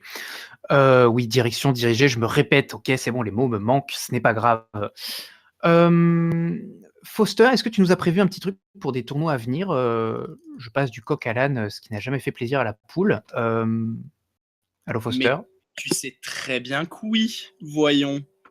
Toujours, Très bien. toujours. Mais avant ça, peut-être, je vais demander à Otak et à Kafka s'ils veulent conclure un petit peu sur leur petit two-man show sur Hexagone. De toute façon, il y aura les dernières paroles de l'émission après, donc vous pouvez toujours réfléchir et laisser Foster parler. Je sens que j'ai du mal à tenir l'étalon. Je peux juste donner un petit truc. On a aussi, dans la rédaction de documents, on va peut-être publier aussi des standards de qualité de stream et de commentary. Oh, Et je pense qu'on va commencer à parler avec vous sur ce sujet, parce que je pense que c'est un truc aussi important. ah bien, Voilà. écoute. Eh bien, écoute, je t'attends comme at me bro. On est ouvert, on écoute. On vous attend au tournant. Allez, Foster, à toi. Alors, messieurs, dames, qu'est-ce qu'il y a à suivre dans ces 2 prochaines semaines? Ah, voilà une excellente question, Billy. Alors, dans ces 2 prochaines semaines, les tournois à suivre, messieurs, dames. On va commencer par du chauvin, du classique. On connaît la Nantes Arena 17.1. Y aura-t-il une 17.2? Ouh, suspense. Ça sera le 18-19 mars à Nantes, bien évidemment. Ça sera streamé par cette charmante chaîne. Si vous n'êtes pas abonné, abonnez-vous. On a 38 joueurs sur 64 actuellement, dont Belia, Dato, Krogo, Meljin, Hercule, Suzu, Chaosix, Zephyr et tout un tas de petits Nantais, hein, notamment Jérém, les Rouen, bref, les tous là, il y en a trop, il y a trop de noms, je les ai pas tous notés, vous m'en excuserez. Enfin bon, on a déjà tout ce petit beau monde qui va être présent. Donc ça va être le petit tournoi à suivre français dans les 2 prochaines semaines. On passe ensuite directement outre-Atlantique, messieurs, dames, avec le Frame Perfect Series 2. Ça sera une semaine avant, du coup, ça sera pas du tout le 4 mars, mais qu'est-ce que j'ai fait avec mes dates? Mon Dieu, faites comme si vous n'avez rien vu. Il y a actuellement 71 joueurs, mais il va y avoir la présence de Armada, Hungrybox, Mango, Mewtwo King, enfin vous pouvez voir, hein, voilà. Amsa qui nous viendra du Japon pour être présent. On va avoir la team Armada Android au complet. Si on atteint les 256 joueurs, il y aura $2500 de cash prize, qui se rappelle le cash prize du Summit. 2 streams à suivre. Il y aura également, ça sera également un gros tournoi Smash 4. Donc les 2 streams ne sont pas consacrés uniquement à Melee, mais bon, en tout cas vous pourrez suivre sur un stream ou l'autre. Enfin bon, toutes les informations sur Smash GG, n'hésitez pas à jeter un œil. Ça va être le major à suivre des 2 prochaines semaines. Ensuite, on attaque avec le Sweet 27. On avait déjà un peu parlé du 25, peut-être même du 26. 165 joueurs à cette monthly. J'ai pas vu le lien au niveau du stream, mais comme la dernière fois, c'est streamé par Melee Hit Me, on peut supposer que ça sera encore une fois Melee Hit Me. Encore une fois, des gros noms. En guest star, ils auront West Balls cette fois-ci. Est-ce qu'il va passer? Est-ce qu'il va sortir des poules ou passer le premier tour? Est-ce qu'il fera mieux que le Summit? La grande question. On espère en tout cas qu'il sera là brillant, flinguant avec son Falcon. On espère que du bonheur. Et du coup, en tout cas, il y aura du gros match à suivre, messieurs, dames. Ça sera le 11 mars. Ensuite, alors là, c'est un peu particulier. C'est le Nordic Melee Netplay circuit numéro 1. Mais qu'est-ce que c'est que ça? Alors, c'est un circuit Netplay. Ça ne sera pas streamé, malheureusement. Ça sera du coup un circuit Netplay uniquement pour les pays nordiques. Il faut être soit suédois, norvégien, danois, finlandais, islandais, néerlandais, allemand ou polonais pour pouvoir participer à ce circuit sans 100% online. On a déjà des gros noms, hein, mais 100% suédois actuellement, KLW, Dady, Johnny Fight et Stax. Ça va être stylé, ça va être à suivre pour une première édition pour un circuit online, pour une première édition. Ça va être vraiment, vraiment, vraiment sympa à suivre, je pense. Et du coup, on va avoir droit à cet affrontement de ces 10 pays différents. Personnellement, je suis très, très, très curieux d'en voir le résultat et de voir la suite de ce tournoi. Donc, à suivre. Je vous rappelle, on parlera de tout ça la semaine prochaine. Et du coup, on parlera peut-être mais c'est pas sûr, on fera peut-être un récap rapide. Déjà du TFC numéro 2, tout simplement parce que ça se tient en Australie et ça peut faire du bien un peu de parler de la communauté australienne, on ne la connaît que si peu. Ça peut être intéressant de s'y attarder un peu et de passer un peu de temps dessus. Donc on parlera un peu de cette communauté et très certainement également du Norcal Arcadian numéro 4. Il y a plus de 200 joueurs inscrits sur Melee actuellement à ce tournoi. Pas de gros top players, pas de gros noms, mais non d'un chien, 200 joueurs quand même, ça fait plaisir. Donc on en parlera certainement, on s'y attardera très certainement sur ces tournois. Au niveau de nos weekly tournois locaux, eh bien écoutez, il y aura l'Arcaneum tous les mardis pendant ces 2 semaines et c'est déjà bien. Lyon, merci d'exister d'une scène vive et vivante. Sur ce, je ne peux que vous souhaiter un bon tournoi encore une fois et d'avoir un bon visionnage de stream tout au long de ce week-end. Voilà, c'était tout. Et bébé. Eh bien, écoutez, je vais rebondir un peu. Je vais en profiter pour rebondir sur les choses à attendre de la semaine française pour passer une petite annonce. Donc, il va se passer quelque chose à Dijon. Oh là là. Ça se passera la semaine juste avant la HFLAN. Hein, donc, le temps de prendre mon petit calendrier et je deviens pertinent. Donc, ça se passera du lundi 10 avril au vendredi 14. Donc, la scène Louds Match Dijon, hein, donc, à savoir 13 et moi-même, on organise un bootcamp sur invitation donc, de joueurs qui sont passionnés par le jeu et qui ont envie de s'améliorer. Hein, donc, au programme de cette première édition, il y aura bien évidemment donc, des séances d'entraînement et d'autres activités communautaires. Donc, le programme ainsi que les premiers invités seront bien entendu annoncés un tout petit peu plus tard. Et là où je voudrais un peu attirer l'attention, c'est que, comme je l'ai dit, cet événement sera communautaire. Il s'agit, par exemple, donc pour des tops français, de donner des cours et des moyens de s'améliorer pendant une semaine en mettant en place un écosystème à ce niveau-là. Et donc, tout l'événement sera retransmis avec un live streaming, je pense, de l'intégralité des sessions, des interviews, des photos, des histoires à raconter. Du coup, ça va être full bonne ambiance.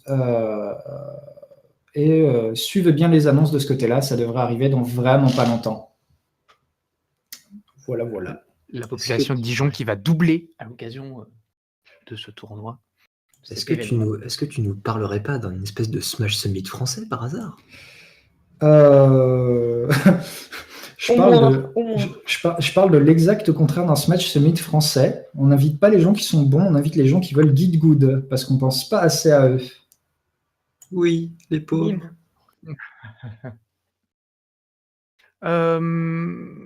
Merci du coup pour cette petite annonce surprise à laquelle personne n'était préparé. On arrive au terme de cette émission et malheureusement j'ai une annonce à faire, ou plutôt une annonce que je vais laisser Foster faire. Tu peux si tu préfères, hein. Vas-y, je te laisse faire.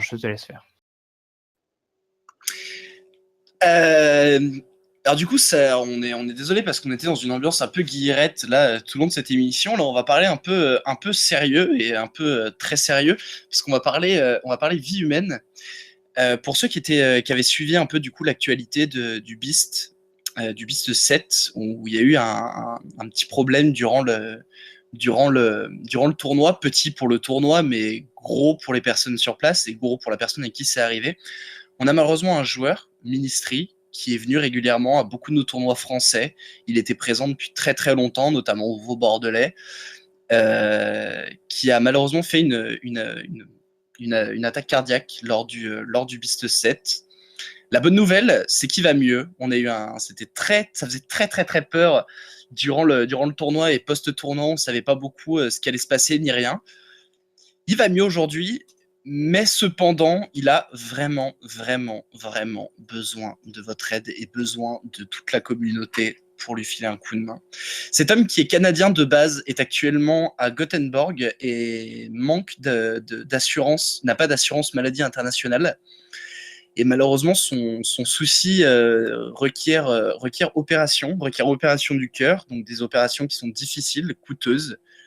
Et du coup, il y a un appel à dons qui a été lancé pour soutenir ce joueur, soutenir Nick. Et du coup, c'est un peu une demande en fait que personnellement je vous fais, parce que pour avoir rencontré cet homme, c'est pas un connard, c'est pas un gros con. Je me permets les termes, hein, je présente mes excuses, mais c'est vraiment un mec en or. C'est vraiment une grosse crème. C'est une personne de la communauté qui a bougé, qui a aidé à faire développer la scène. Et cette personne, aujourd'hui, elle est dans le mal et elle a vraiment, vraiment besoin de vous. Darks a dû vous donner le lien actuellement dans le chat. Il y aura sûrement dans la description de la vidéo si vous regardez ça en VOD. Mais du coup, s'il vous plaît, si vous ne pouvez pas, ça ne fait rien. Vous pouvez peut-être lui envoyer un message pour le soutenir ou quoi. Mais si vous pouvez l'aider, ça serait énorme. Merci à vous. Et pour relâcher un petit peu l'ambiance, du coup, comme Darks me l'a signalé, j'ai bien fait de ne pas faire de blagues sur ce sujet à l'émission précédente, parce que du coup, ça aurait été un petit peu nul. Bah, en tout cas, je suis bien content. Du coup, je viens de voir Darks sur le stream que tu avais la page. Et effectivement, quand j'ai regardé, elle était à 1500 et quelques. Et là, je vois que c'est au-dessus de 8000. Donc, Ouais, ça grimpe très vite et c'est très bien. C'était à 3000 il y a 1h30. Bah Non, voilà, ça monte très vite, c'est cool. Ça prouve encore une fois que il y a des gens sur qui compter quand même dans cette communauté. C'est dans ces moments-là qu'on est vraiment fiers d'en faire partie. Bah, c'est aussi pour ça qu'on est là, c'est que c'est pas qu'une communauté où on joue à un jeu vidéo, c'est que notre jeu vidéo nous force à être présent en personne, donc du coup on se lie à des gens forcément, et il y a ce petit aspect familial qui fait ça, et là on le voit complètement en action, quoi. On le voit complètement en action. Non, ça fait vraiment plaisir de voir qu'on est encore capable de se mobiliser pour les gens qui en ont besoin. Et alors du coup, je vais faire, attention, préparez-vous, le rebond digne de Space Jam, parce que Kafka, tu nous as parlé de Smash Sisters tout à l'heure. Tu vas clairement pas me laisser m'échapper à ce niveau-là, c'est ça?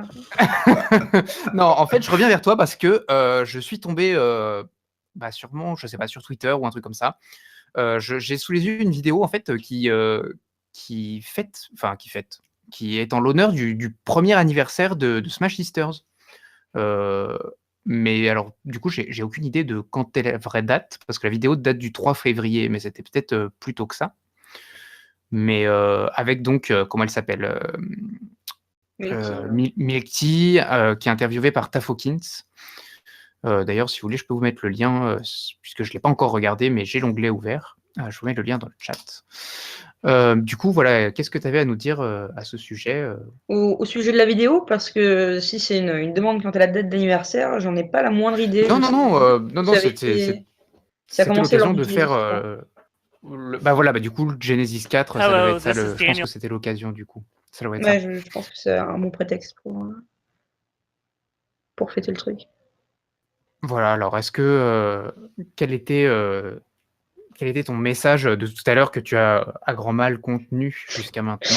J'avais vraiment aucun réel message à faire passer. Je rebondissais dessus de manière humoristique, parce que malheureusement en France on n'est pas encore suffisamment développé pour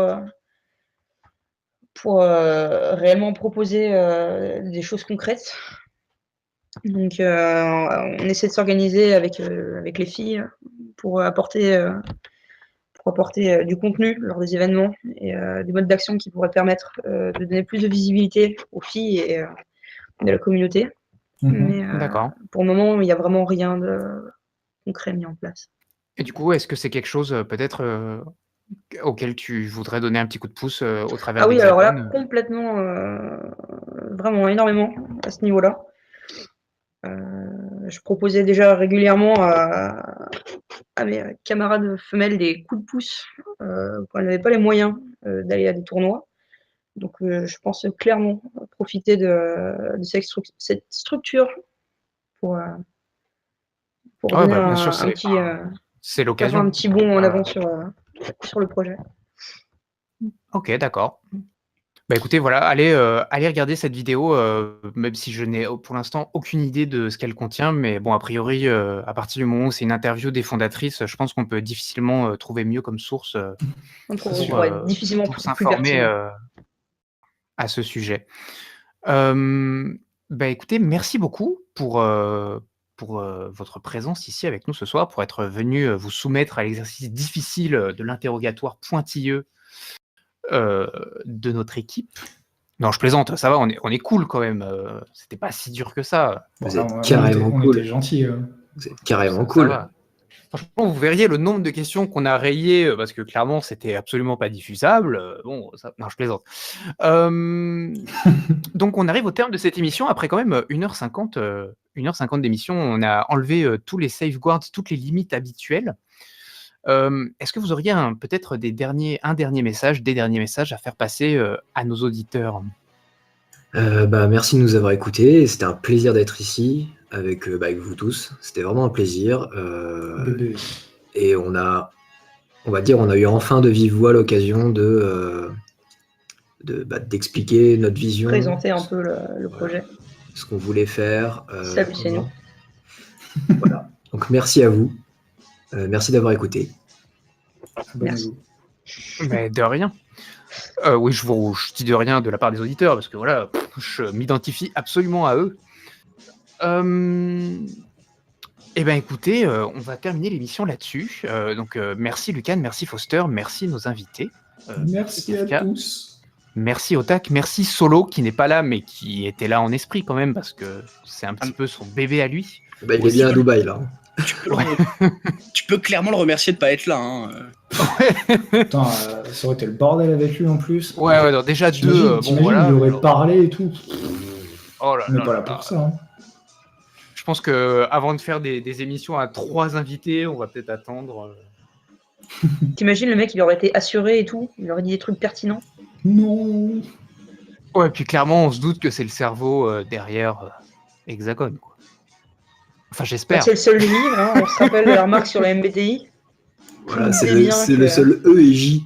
Bon bah voilà. Hein, Ouais, voilà, le seul homme capable ça, d'arriver 2 heures en avance à un rendez-vous dont l'heure n'est pas fixée. Alors d'ailleurs, je tiens à préciser, Solo, que j'y suis toujours pour rien. Je rejette toujours l'entière responsabilité de cet échec. Voilà.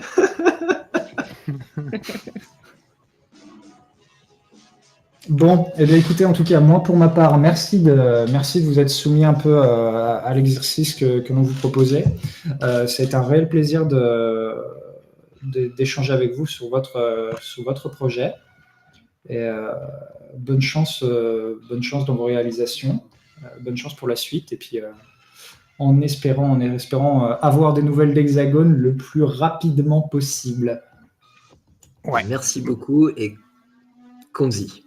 On va vous donner une nouvelle. Oh là là. Tant mieux. Bon, écoutez, je prends la lourde responsabilité de conclure cette émission. Ah, très bien. Ok, au revoir. Alors, je plaisante. Allez, bye. Hein, allez, très bien, bah, je... Putain, je suis obligé de me retirer de faire des blagues. Est-ce que tu te sens serein? Est-ce que tu te sens grave serein? Non, ouais, non mais vas-y, on t'écoute tous. Non, je ne ferai aucune blague sur la journée des droits de la femme. Allez. À plus. Bonne fin d'émission, tu n'auras pas le droit de fermer cette émission à ma place, je le garde ce droit. Je ferme cette émission comme je ferme ma fermeture. Non, je l'ai pas faite celle-là. Allez. Non, je l'ai pas à plus. Allez, au revoir tout le monde. Merci de nous avoir écoutés. Et à dans 2 semaines, du coup. Oui, j'ai oublié de rappeler qu'on n'avait pas du tout prévu ce qu'on ferait dans 2 semaines. Alors, Comme si d'habitude, vous serez au courant sur Facebook. On a déjà des trucs, ok, je suis complètement largué, c'est pas grave. Oui. Mais vas-y, teasera, dis-moi, on teasera. me dis pas, on a des trucs. Putain, Darks dans mon oreillette qui me dit non mais attends, on a des trucs. Et il me dit pas ce que c'est, donc j'annonce quoi moi? Écoutez les gars, on a des trucs. Bon voilà, on vous dira ce que c'est les trucs. À bientôt pour plus de trucs. Termine cette émission. Allez, je vous fais des gros bisous. N'hésitez pas à vous abonner, à liker, à regarder cette vidéo en VOD, à l'envoyer à vos voisins. Et du coup, à nous suivre sur Facebook, on annoncera les trucs de la prochaine émission qui se déroulera mercredi dans 2 semaines. Je vous fais des gros bisous et je vous dis bonsoir. Bonne soirée. À plus. Bye. Oh, man.